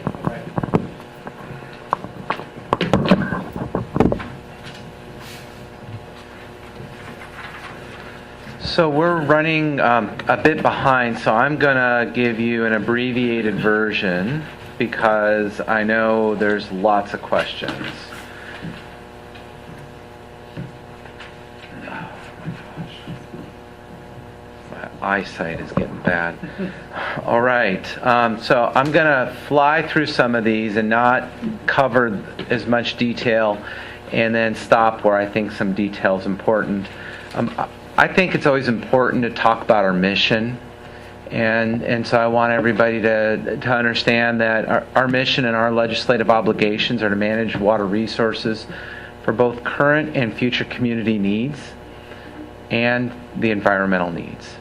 And this is a challenge. This is a balancing problem, a balancing challenge, limited resources. How do the water needs of the fish and the in-stream resources balance with the needs of people in an ever-growing community? I think the key take-home message from Jim is due to water withdrawals, natural hydrology. You saw how naturally the stream flows in the summer get down low. Water's typically not available for new year-round uses from most streams and smaller rivers in your watershed, and this is actually similar to the situation statewide. So that's important to get your head around, that it is very difficult for us to find that water is available for new uses. I'm showing you an example here from a different WIRA. I'm not using the same one they did. Same kind of curve. You'll notice that the green line, which is the recommended in-stream flow, goes straight across and is well above even the 10% exceedance curve. So what this shows you is that even in a relatively large river, the fish habitat recommendations often exceed stream flow. This in-stream flow rule, the solid green line, you'll see it was adjusted down to the 10% exceedance as Jim talked about. And this is how we make the in-stream flows real to the hydrology in the river. So a repeat of the legal framework underlying necessary to. So when we're setting in-stream flows, streams need to be retained with base flows necessary to provide these in-stream values. In addition, there's a number of important cases that inform that how we're supposed to implement those laws. And I pulled out one key one is the Postema decision, and you'll hear people talk about the Postema decision. And that's where there's hydraulic continuity and withdrawal of groundwater would impair existing surface water rights, so this is in a permitting context, then the denial is required. So Postema was very clear in this, the Supreme Court in this decision, that Ecology is obligated to deny new water rights when there's hydraulic continuity and groundwater withdrawals would impair those surface waters. What that means is that new in-stream flow rules have, and because there's not water available all year round, and because new withdrawals would impair those stream flows, we've not been able to make findings of water availability in many of our in-stream flow rules for new uses, including all new permit exempt uses. So those are rural small uses for single domestics. What we've done is set reservations. So we set the stream flows, and then we set aside a certain amount of water reserved for future permit exempt uses. And we've done that in a number of rivers in the state, rivers and streams. Wyra 18, it shows all of Wyra 18, but it's actually just the Dungeness portion. Quilcene, Stillaguamish, Chelan? Wenatchee, and then down in the lower Columbia, the Lewis, and Salmon and Schuylkill. Thank you. And so those reservations, because of the findings in Supreme Court cases, it's through those reservations that any new permit domestic uses were allowed. That we set that water aside specifically for those new uses, even though they were junior to the in-stream flow.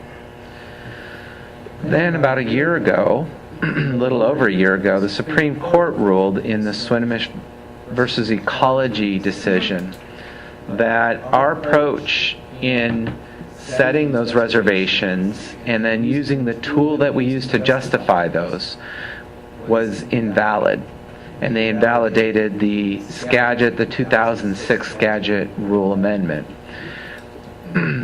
We used a tool, it was a public interest test, the overriding consideration of public interest. That was how we justified setting aside, reserving water for future uses that would impair the in-stream flow.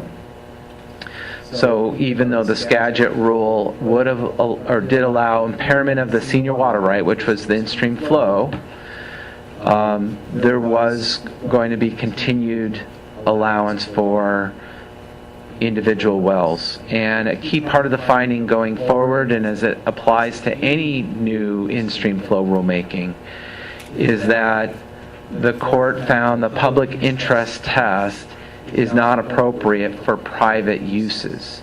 So they talked about single domestic wells being a private use and Ecology's use of a public interest test being not the right tool. So after Swinomish, we got together with our staff, our senior staff like Ann and others that have been doing in-stream flow rules for a long time. We brought our attorneys together and we asked ourselves, how are we going to meet statutory obligations and these new court findings, court rulings from case law? And what we decided is that we would go out and ask our stakeholders what they thought, because this is a big challenge, and we do see that it's very difficult for a clear pathway in our in-stream flow rulemaking going forward. So we began talking with our stakeholder advisory committee, and then expanded it out to a larger set of stakeholder meetings. And we've held meetings basically from all of 2014 through September of this year, We solicited their ideas, analyzed them,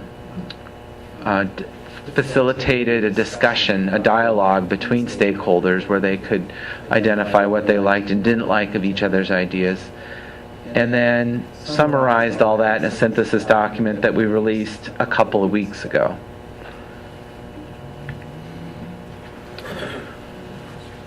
We heard a number of ideas from stakeholders where they said, you have the statutory authorities you need if you want to continue to be successful in in-stream flow rulemaking, to continue to protect in-stream flows. You just need to implement your rules or write your rules in different ways. There was a lot of support for continuing to establish reserves. So I showed you where those reserves had been established throughout Washington. Many people believe that we have authority to continue to do that. Others believe mitigation banks are the appropriate approach to use in our rulemaking, and that we can be successful if we do the work necessary to allow for mitigation banking. Other ideas, use of cisterns, use of conservation, those ideas are related to helping people. The cistern idea is helping people not use their wells during periods of closures. And broadening mitigation options is looking at mitigation more broadly. As Ann talked about, that's challenging once we get out of the water for water mitigation approaches. And then the last idea was relying on local governments and integration of land use planning, that really under the GMA there's some solutions there for resolving these issues. A number of other ideas came forward, and there was a pretty strong group of individuals participating that believed Ecology doesn't have appropriate statutory authority to be successful because of the way the cases have been ruled on from the Supreme Court and how the statute's written. The ideas that the stakeholders brought forward: number one, clarifying Ecology's authority for a broader suite of mitigation. One of our challenges with mitigation is it's not always available throughout a watershed, and so we may be challenged to have mitigation options everywhere. And so where mitigation's available, it's a great tool, but where it's not available, people may be without an option to develop their property. Another idea is for the legislature to say that Ecology should use the overriding consideration of public interest or some other public interest determination to create reserves and allow new domestic uses in rural areas. The third idea that came forward was that domestic water use really should be a priority, and it should be in statute. A number of other Western states have similar statutory priorities in their codes or in their constitutions, and they basically say people who need water for a house get water for a house, even if it impairs other uses. They're kind of outside the whole priority system. And then the fourth idea was looking at legislative definition and clarification around the issue of impairment. As I mentioned in the Postema ruling, the court had ruled that impairment is any potential impact, however small, when an in-stream flow is not being met. And so the idea was that there is potentially a certain impact that isn't impairment because it doesn't impair beneficial use. The idea around impairment is there's harm caused, and so there's maybe some amount of small use that wouldn't cause harm. So what do we think? Well, we do think we have some significant limitations going forward that would challenge any successful adoption of a new in-stream flow rule in many areas, and maybe most areas in Washington State. Now, that's not everywhere. Thanks.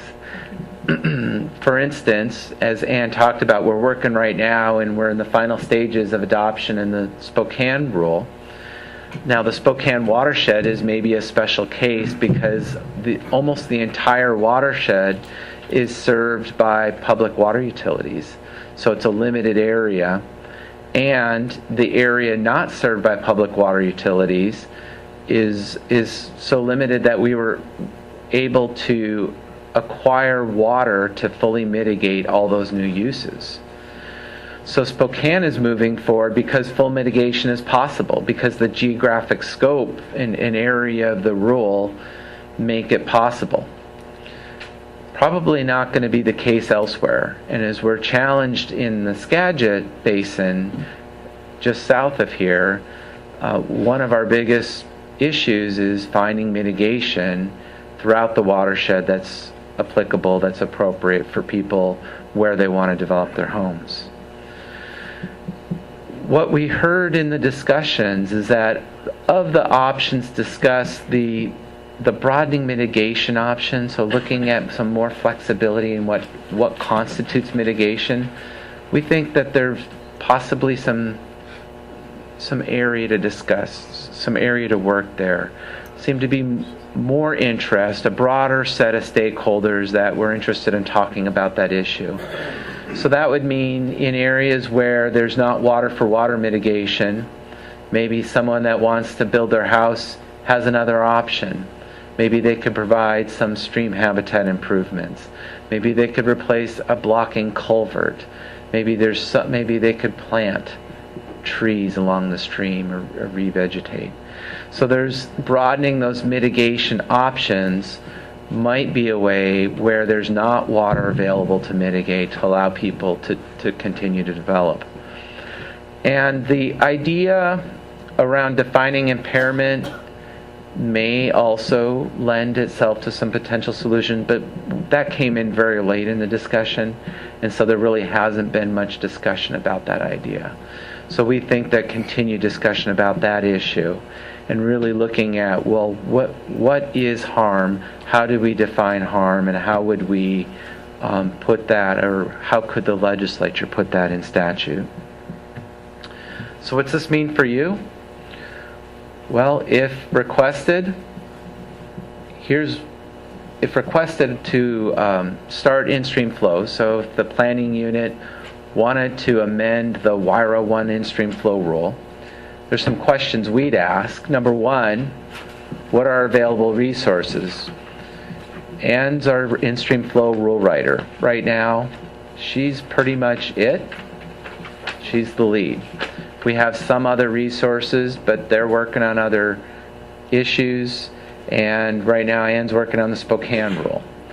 So we have limited resources. We'd have to look at what other work might not get done if we were to address a new in-stream flow rule. Priority. So what's the amendment for WIRA 1 or any in-stream flow rule that exists? What's that relate in priority when we look at about half the state doesn't have any in-stream flow protections? And in fact, we've got one area in the lower Columbia, it's the Cowlitz and the Grays-Locomin, where they completed a watershed plan and made rule recommendations, but the rule's not yet adopted, and we're not, at this point, able to move forward on the rule because of the issues that I talked about. The issues about how could rural domestic water use be mitigated or continue. And then we'd ask, can we continue to successfully adopt a rule where the science that Jim and Ann talked about indicate in-stream flow protection levels that may preclude all new uses? And how does that meet future community needs in these rural areas? How do we balance? with the tools that we have right now, we're very challenged to do that balancing. And then how would this rule development divert staff resources that we're working on statewide issues right now? And I talked about the discussions we were having. We were also having discussions with the legislature. And we're doing all this in a time when there's extreme budget uncertainties. Our program, as every state agency, had to tell the governor's office what a 15% budget cut would look like. How would that impact our program? And that information included eliminating most all of the Instream flow program. So depending on the negotiations that happen going forward in the state budget, it isn't looking good. It's a very difficult time with a lot of resource priorities. What would that mean for our in-stream flow rules? So then we talked about this. I'm not going to go through it because I think we're out of time. I just want to emphasize that there's changes to scientific understanding. There's also been a tribal request for a federal adjudication of treaty reserved water rights that adds complication. And certainly the ESA listings elevates the importance of fish habitat protection and in-stream resource protection. So that's the end of our presentations. I put up all of our contact information by email and also the Bellingham field office main line. You can reach any one of us individually. I think we all brought cards if you want any of our individual cards, or by contacting the Bellingham field office and just asking.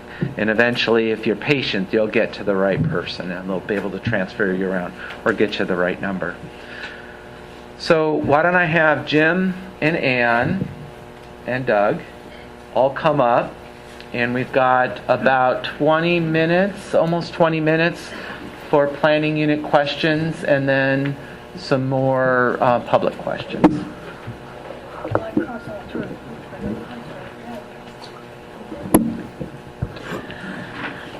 Okay, can I ask the first question? I'm going to hit you before you.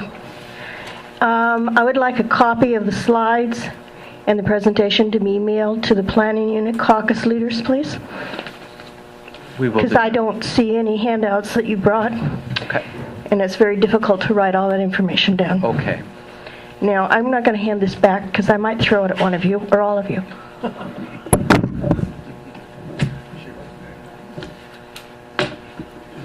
We expected that we need to provide the presentations, and so what I suggest is that we get all that to Gary. Reasonably soon? Tomorrow? Okay.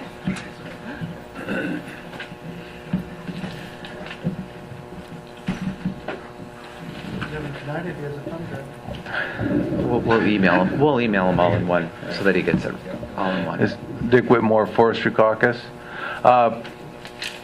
What impact has the Forest and Fish Agreement, RMAPs, the Road Abandonment Maintenance Plan, and the basic shutdown of the Forest Service Timber Management Program impacted water flows, in-stream flows?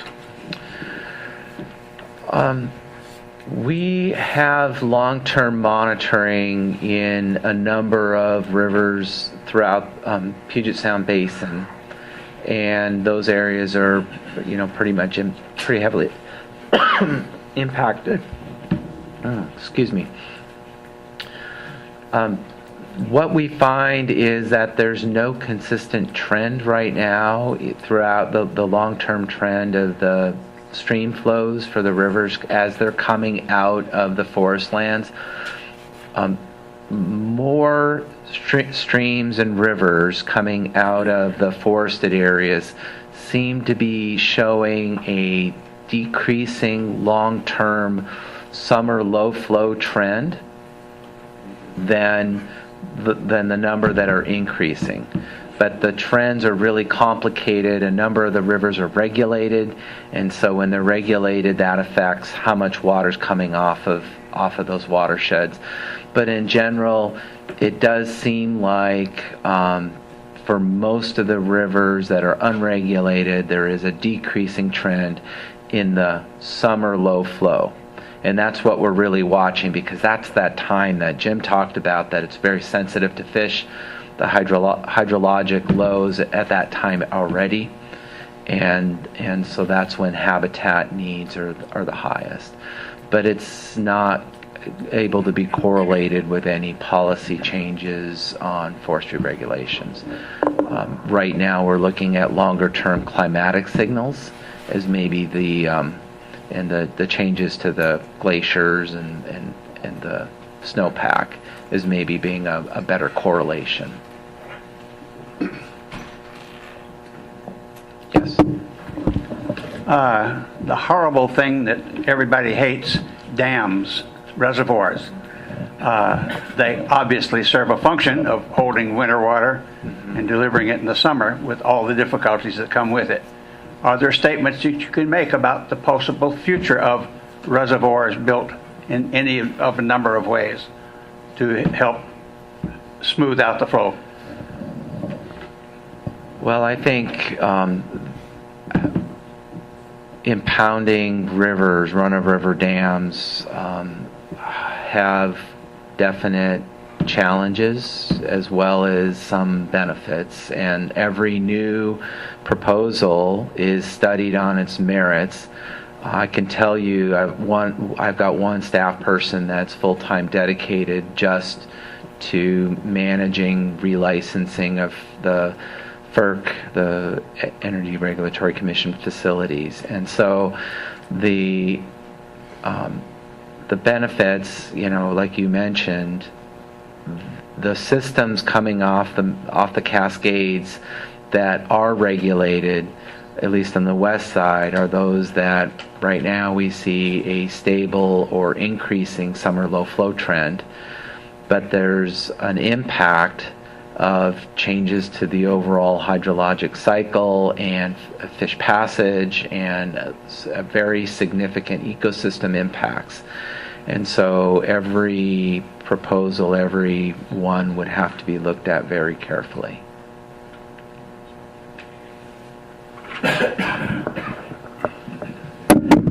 Terry Montagna, Fish Caucus. Department of Ecology. What's the staffing in the Department of Ecology? You got in-stream flow. It's an issue with respect to salmon. Reducing the hazards to wild salmon, primarily. But then you also have the issue of pollution. So, how many is the in-stream flow staffing in Department of Ecology comparable to the staffing with respect to cleaning up Puget Sound with all the dredging, plus the monitoring of pollutants coming out of the enter the rivers at various places from industrial or? We have about 120 FTEs, so full-time equivalent staff, about 120 people in water resources. About almost half of those people are directly in the water rights permitting processing bit. So they're not doing in-stream flow protection. We have about 8 staff in total that are involved with in-stream flow setting, protection, oversight, policy, regulation, and science. Yeah, one. We're down to 1 for science. In water quality, so in water quality, they're a much bigger program than we are. Are they? Oh yeah, much, much bigger. And there's a whole program that is just science. So we have the environmental assessment program that just does monitoring throughout Washington State. And so I don't know how big they are. I think they're a bit smaller than us. I could agree with you that there's a much larger need in the water quality and monitoring, and I think the staffing levels reflect that. I can tell you that in the Bellingham Field Office, we have currently 4 water resources staff and 10 water quality staff. The water resources staff, I'm about to lose one. So that gives you an idea. Yeah, we could talk about the funding element, but Water that's, quality is very different funding yeah. than water resources. I understood the declaratory judgment and an adjudication to be different types of processes. Do you consider them to be the same? Because I understand that Lummi and Nooksack tribes asked for a declaratory judgment, not an adjudication. Well, they asked that they're, well, Microphone. pardon.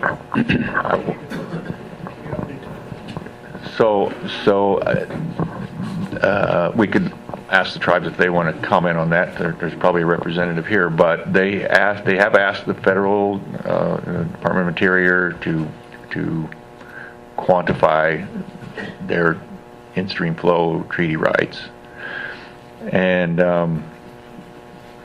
that's just for their rights. It doesn't include all the, the non-tribal rights. So that's about all I can tell you about that. So your slide stated that they had asked for an adjudication, and my understanding is that would have included a settling of all the water rights in the Nooksack Basin, not just the tribes. No. And so maybe that wasn't the correct word. So they have asked for a quantification of their rights, so specific to their rights. Yeah, I just wanted the audience to understand that there is a difference. Thank you.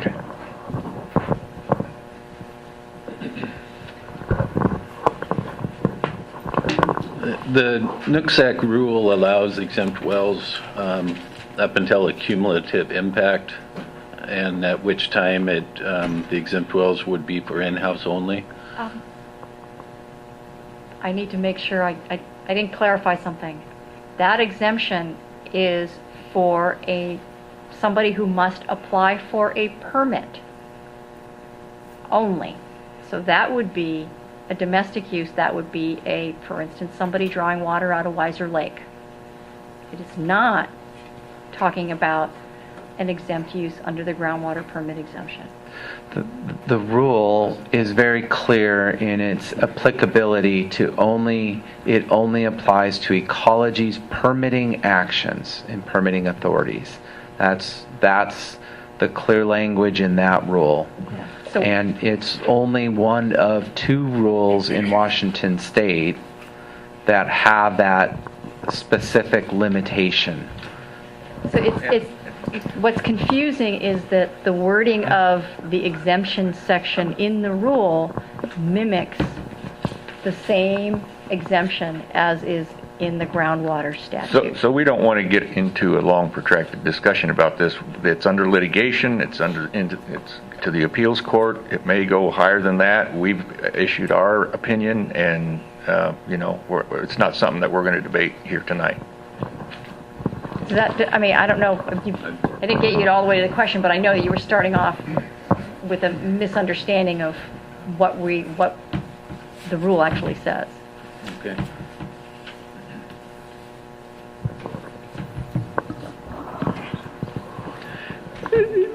Wyra 1 is a bit different than most of the Wyras in the state in terms of having such a significant amount of inflow surface water coming from Canada, where at least Bertrand and Fish Trap, I think the majority of the over 50% of the surface area of the drainage is actually in Canada. How do you, when you look at an in-stream flow rule and you limit future permits, how does the Department of Ecology work with local stakeholders in identifying options for them when they can't control the majority of the water that comes into that basin. You know, I think that's not dissimilar from the situation in the Spokane River, where the entire river flow comes from Idaho.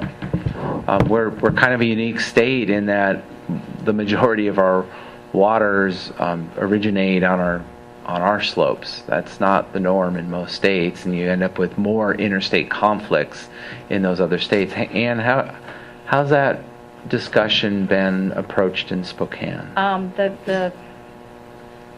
We have to be completely honest. We cannot affect what goes on in Idaho, and that's the same situation we have here.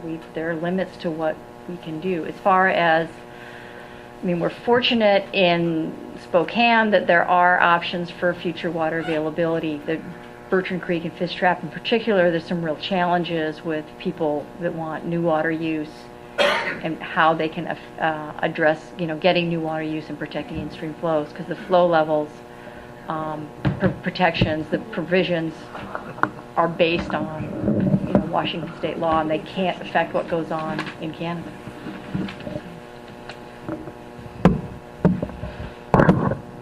Go ahead.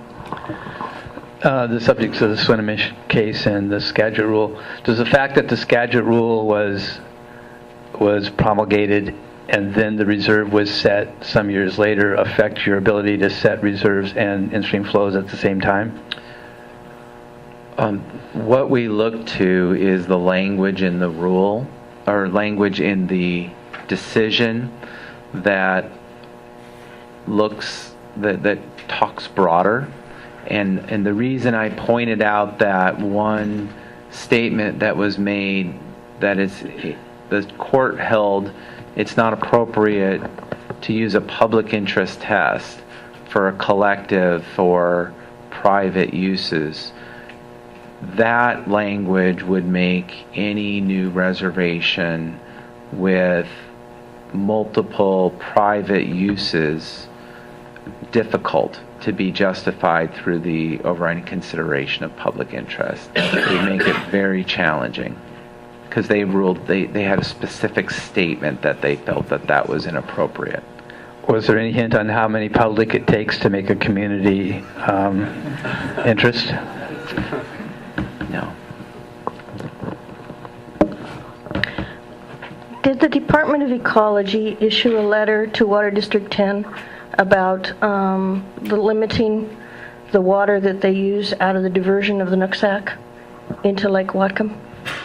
Say that again? Did the Department of Ecology issue a letter to Water District 10 regarding the diversion of water from the Nooksack into Lake Whatcom for their water usage, that they need to modify that and depend and find other water uses to supplement the water that's coming out of the Nooksack? I can take this. The water district doesn't divert any water into Lake Whatcom. The city diverts all. Any diversion from the Middle Fork is done by the city of Bellingham. So the water right that the district has, the Lake Whatcom Water and Sewer District, is for water out of Lake Whatcom. It's not out of the Middle Fork. Okay. Now, whether Ecology has done any writing to the district or not, I don't know, but I just wanted to clarify that they don't have any control over diverting out of the Middle Fork. Okay. So, is there a letter that we've written at some point to the district? Possibly, but it's not about their diverting from the Nooksack River. Okay. I was informed that there was a letter and that they would have to be using more wells around Lake Whatcom to supplement their water, which would then put pressure on other domestic wells. That's possible. I'm not familiar with it. I'd have to research it. Okay. Just recent, Karen? Mm-hmm.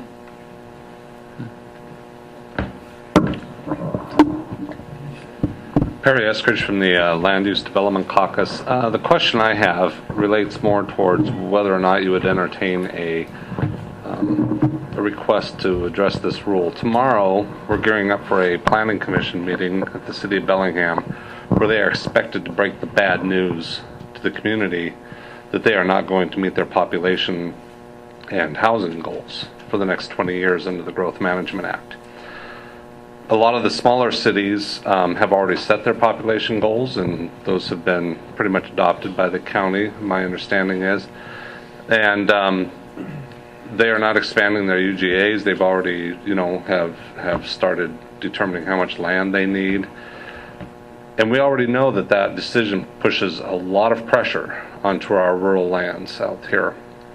The primary source of water for those is exempt wells. There's a growth management hearings case that the realtors who I represent most times were amicus. We just filed our brief at the appellate court level where that reliance on exempt wells is being decided by the courts.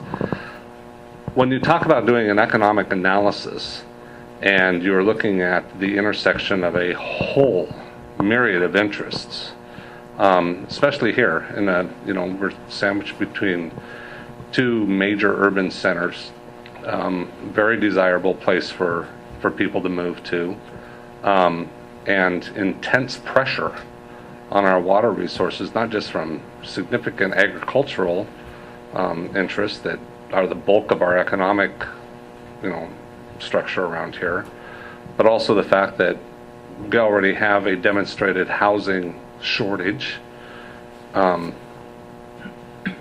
What are we to do if Ecology isn't going to step in and help us in our efforts to plan for water use appropriately?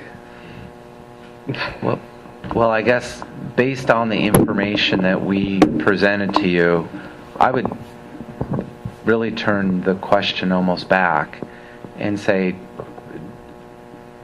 does it look like from what we presented, you see things getting a lot better for your perspective, for your interests and your concerns if a new rule were to be undertaken? With the uncertainty we have in the wake of the Swinomish decision, with the information we have about the ESA listings and the new science about the fish habitat needs, I guess, I'm hearing you ask us to help you. I'm saying that the tools we have, I don't know if they would help your interest if we were to move forward today with the surroundings that we're at. So you think they may actually harm our interests? Well, there certainly would create some new challenges. Any new rule today, I don't know how we would, for instance, establish reservations of water for rural development. I don't know how we would and not be challenged and not have uncertainty. Whereas today, the rule that exists doesn't apply to permit exempt wells, at least in our interpretation. As Doug said, that's under litigation, and you mentioned you filed an amicus brief, and so did we. But I don't know what a new rule would change except what you're saying you're asking for us. I don't know that it would do that. Is it possible to get a copy of your amicus so we can see what the Ecology argues? Sure, it's all public. It's absolutely, absolutely. Yeah, we'll make sure they get it. Just yeah. Send us the link. Absolutely.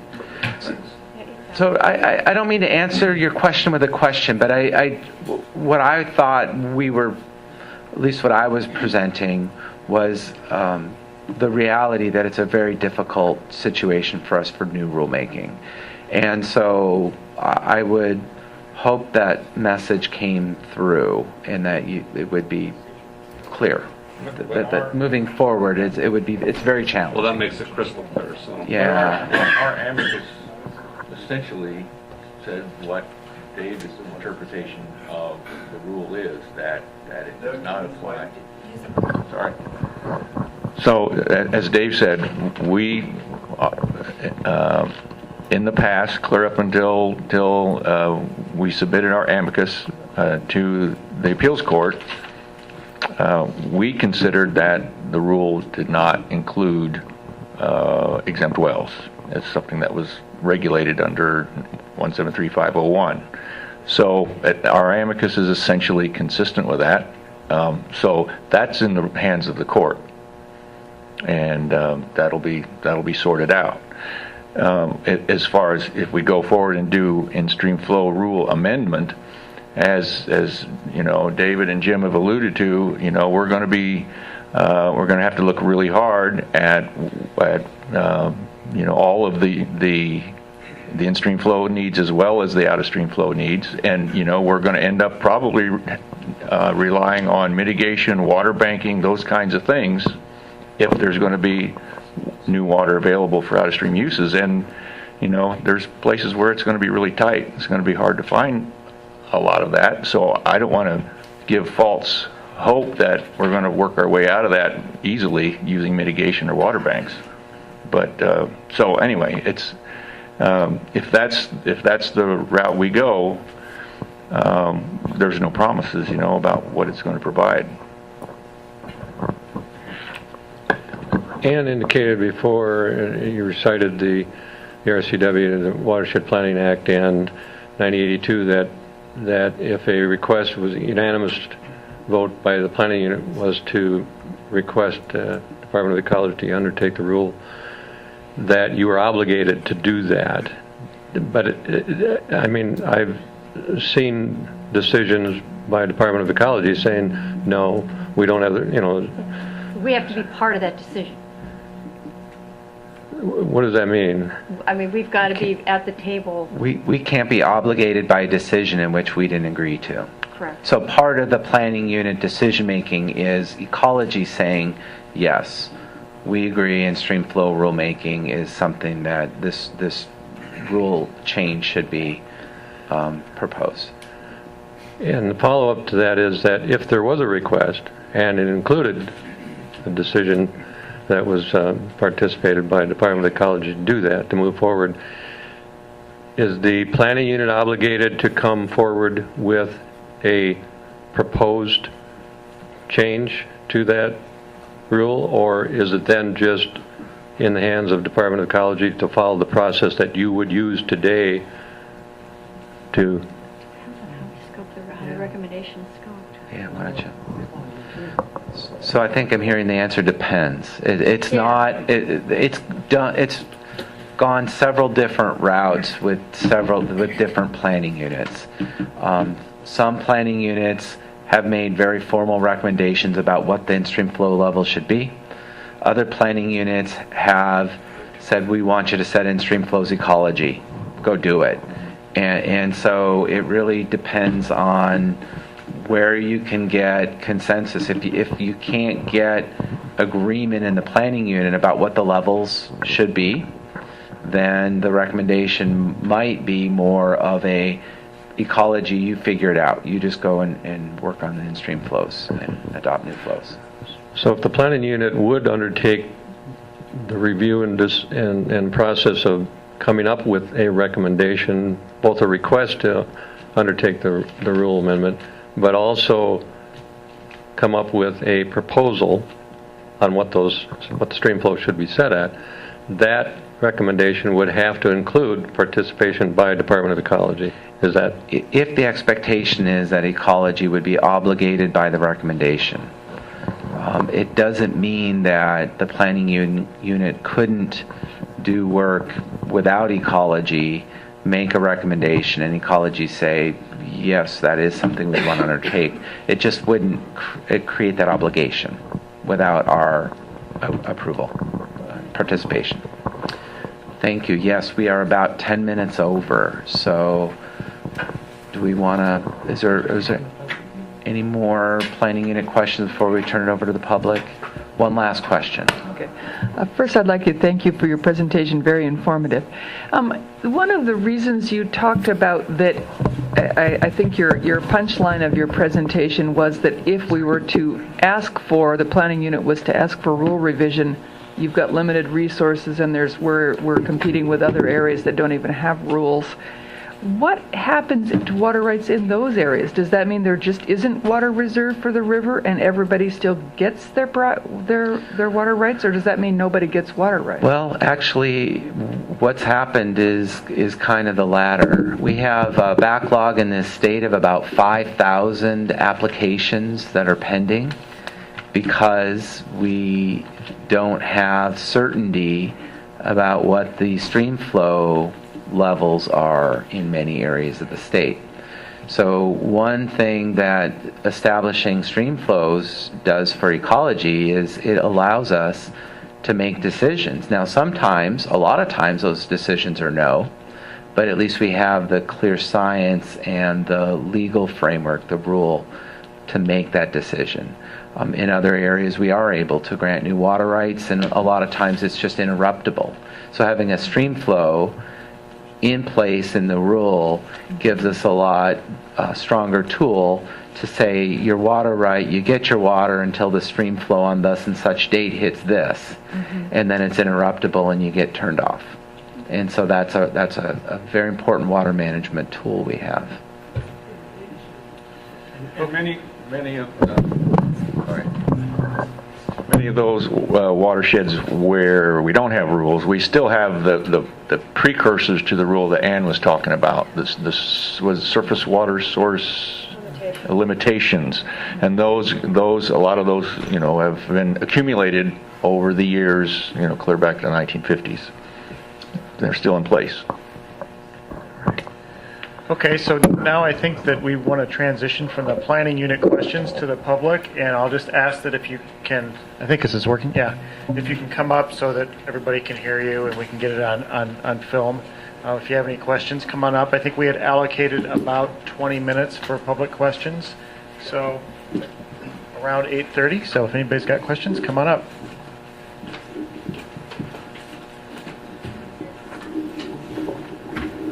That's first.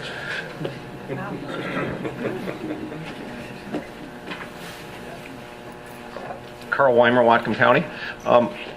It's pretty well documented that in Whatcom County, a good deal of the in-stream flows are not being met all the time, and a good deal of the water being used is not permitted. So what good does all these rights and rules do if none of them are being enforced?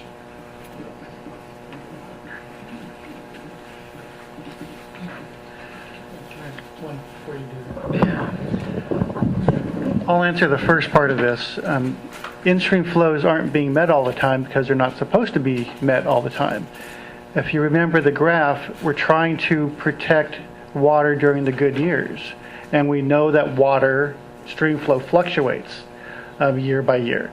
So if we're protecting those good years that are going to provide a big boost for the fish populations, then that's naturally not going to be there during an average year or a dry year. So they're not supposed to be met all the time. We just want to protect the good years. The second half. Yeah, I think Whatcom County is, and Wyra 1 is quite unique in terms of the amount of water use that is not permitted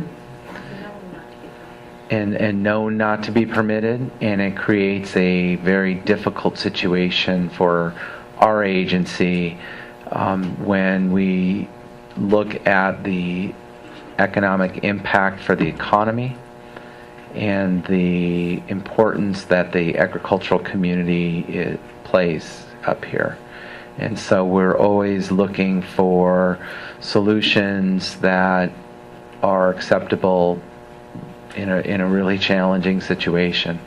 And I know it's not a complete answer, but there have been bills that have been brought forward that would, in the last couple of years, if the bills had passed, would have legitimized a number of the uses of water that are currently not permitted. So the legislature is aware of it, and they are trying to work with it, and they're trying to do it in a way that does not cripple the economy or the agricultural community up here.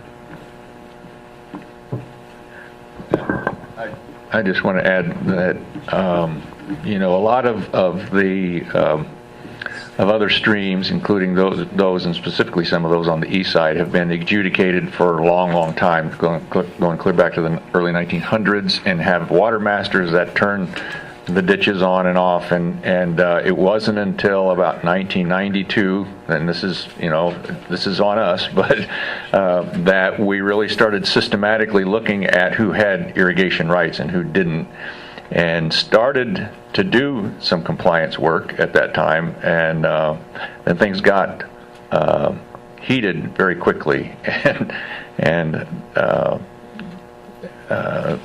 there was involvement from legislative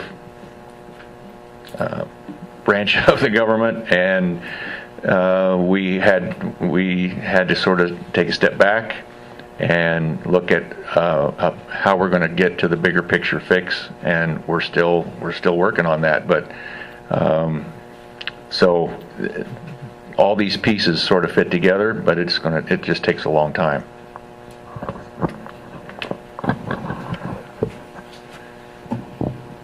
Question about the way the Maple Stream graphs or Maple Creek graphs. I realize you're not a hydrogeologist, but the way those are shaped, the bottom part is an indication of base flow in a stream. And it seems like the way you set, or the examples you used, you established in-stream flows with the logarithmic scale, which were about twice what groundwater was providing as base flow. Given that your mandate is protect and maintain, not restore or augment, how do you justify setting an in-stream flow biologically, which is twice what nature can provide? Well, I'll first talk about the statute. The requirement is set base flows, protect and maintain base flows that protect the in-stream values and the in-stream resources. So if the statute simply said protect the base flow, that would be a different obligation, and we would look at that different. But then, and that's why I had it underlined, because that's the key phrase. It's base flows that protect and preserve these in-stream values. And the science we have, the fish biology, says that it's on those good years, those good rainstorms that we get during the summer, or particularly crummy summers that it rains a lot, does a lot for the biology of the fish, and it helps sustain and enhance populations that are then later evolutionarily it helps support those fish. And so our obligation is actually to protect those higher flows, and we look at that because of the way the statute is written. So if the natural base flow of the stream is, in your biological opinion, not enough for the fish, that somehow has to be augmented, is what I'm hearing. Do I have that right? No, that isn't it. It's that the base flow of the stream is, in some years, is augmented by a high summer, a high rainfall summer, where you're going to have maybe a higher flow than, maybe it's 1 year out of 10. And because of that, that's the level that requires protection. Okay, so you're setting, just trying to clarify, you're setting your in-stream flows for, in that case, 1 year out of 10. Yes. Okay. And that's when we look at the way the statute is written, is that's what we interpret our obligation as. If we didn't protect flows at that level, because of the way water law works, we'd be obligated to allocate that water. And so that good year that only occurred once in 10 years or so would now never be met, and you'd never get that boost in population, because water rights are forever. So because we have to protect and preserve, because stream flows vary so much, if we don't protect those higher flows, then we would be giving them away, and that kind of violates the protect and preserve clause. Hi, thanks for being here. Bob Carmichael, 1700 D Street in Bellingham. I have two different questions. The first one is, since there's been talk about in-stream flow and the base flow under 9054.020, I wanted to ask about some other provision in that same section 020. I didn't hear any reference to the mandate in that same section to provide for domestic supply for people. And in that section of 020, there is a mandate that uses the word shall for domestic purpose, that there shall be water available for domestic purposes. So look, if I could finish my question, I've heard that there's been sort of a policy shift at Ecology to going from 50% exceedance to now you're emphasizing 10% exceedance flows. Has there been a policy decision made that the importance of those domestic flows is now less than it was before? And if so, why? Because the statute seems to give the same priority to the domestic flows as it does to the in-stream flows. Thank you for the question. The part of the statute that you're referring to actually says that groundwater shall be retained in potable condition for future domestic supplies. And that refers specifically to the quality of groundwater, that water quality shall be retained. I agree, we agree that there is a statutory obligation to meet, that's why it's in our mission, to meet the current and future needs of the natural environment and the community. We agree. We also have a number of these cases that have gone to court, and the Supreme Court has ruled in ways that have made it very hard for us to continue to do that balancing where we're doing the and part. It's water for in-stream resource protection and for community needs. And so that's why when I say we're very challenged if we were to adopt a new in-stream flow rule, because of what the laws say and how the courts have interpreted the laws, how we would be successful. We're concerned. We're concerned that we would not be successful. Understood. I guess I would have to have the statute handy, pull it out. And maybe we could at some point. Yeah.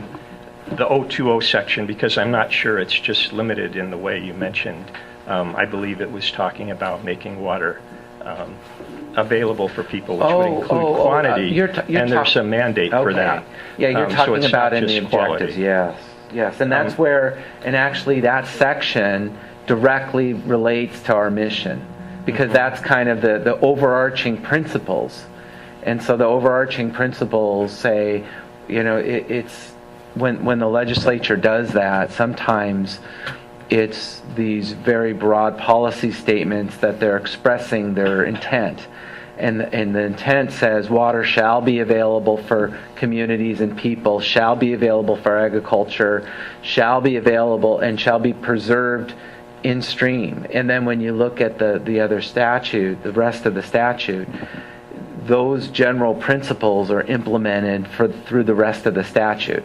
And so it's how all the rest of the statute's been interpreted that makes it very challenging for those principles, the and, to be met.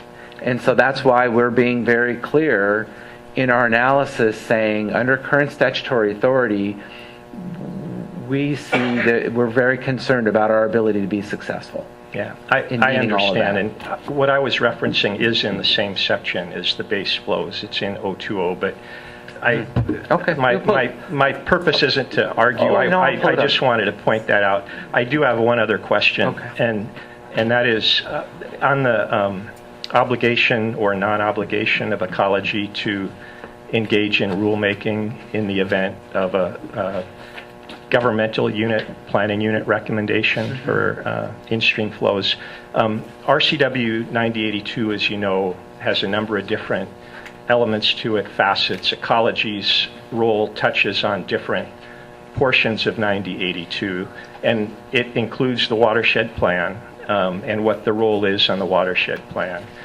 My question has to do with on the in-stream flow setting. My recollection of the statute says that if the governmental units of the planning unit, not just the planning unit, but it has to be the governmental unit members of the planning unit, make a recommendation that they, for new in-stream flows, that Ecology shall commence rulemaking, and it uses the mandatory word shall. Is that incorrect? No, and I guess and I'm not as familiar with the details of 982 watershed planning. Are you suggesting that Ecology is not a governmental unit? I don't think Ecology's on the planning unit at this point. I suppose it could be, but I'm not sure it is anymore. And I do know the statute does suggest that governments cannot be obligated if they're not participating of some sort. Yeah, and the specific wording is members of local governments and tribes. Right, who are members of the planning unit. And the tribes have elected not to be members of the planning unit, so it's local governments on the planning unit. Yeah, So that's my point on the statute, that I think that if the local governments on the planning unit unanimously say that they want new rulemaking on in-stream flows, that Ecology, at least the way I read it, shall commence rulemaking. I think we would have to include the tribes, according to that wording. If they're members of the planning unit. But anyway, that's... Well, and you know, I guess if... And I think the tribes need to be engaged, but my understanding is they're not members of the planning unit, so... And certainly, you know, if the planning unit, without Ecology at the table, said we want Ecology to address, amend an in-stream flow rule, with what we've presented today, I would hope the planning unit would understand what that in-stream flow rule would look like going forward. We're very concerned that it may not look how many of the planning unit members would like it to look.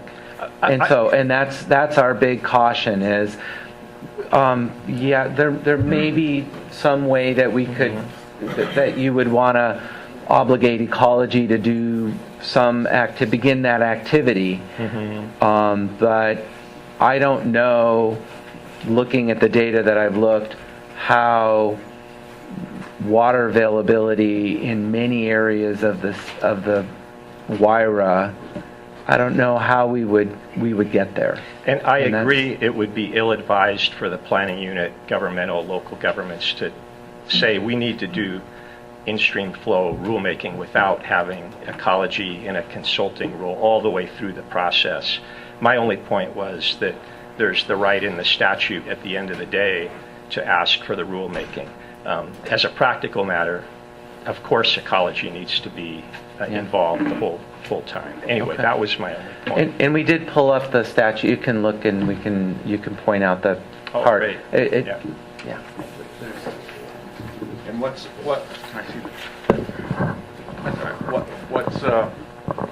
interesting about RCW 9082-080 is it says if minimum flows have already been adopted within the planning unit management area, unless the members of the local governments and tribes on the planning unit by a recorded unanimous vote request the department to modify those flows, the minimum flows shall not be modified under this chapter.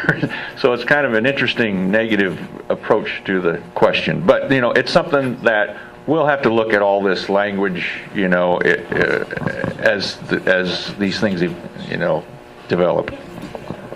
So the section of the statute,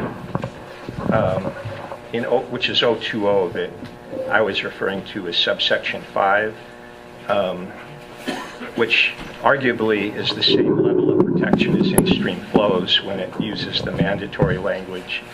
It says adequate and safe supplies of water shall be preserved and protected in potable condition to satisfy human domestic and that's needs. exactly what I was saying, is that relates to the water quality standards, and that's been our our legal advice and our interpretation for a long time is Okay. that relates to obligations around protection of water quality. And we actually use water quality protection standards, and we've referenced that in terms of protecting potable aquifers. So the Can I suggest that interpretation- we have one person remaining standing that wants to ask a question, and it's 8:30. And I would like to hear another, I mean, maybe this discussion can be carried at some other forum. Yeah, I'd be happy to carry that on. Thanks. So, yeah, I think we have just time for one more, and then we'll shut her down. So, go ahead. Carl Lupiano, Ferndale. In your presentation, you mentioned a couple of times new and improved science, and I was just curious if these new findings have suggested increasing permit availability or restricting it. Yes. Because of the way the curves have turned out, some of them are higher, some of them are lower. Off the top of my head, if the species in question is bull trout, the flow is going to be lower. Steelhead fluctuates in small streams. I think it's higher. On larger streams, it's lower. It all depends. I have to run the figures and show you the curves. But it works out both ways. Depends on the stream. Okay, well, great. Well, thanks. I want to extend a big thanks to Ecology, especially the folks that came up here. I think this was a great information here. So thanks everybody for coming out, and we're adjourned.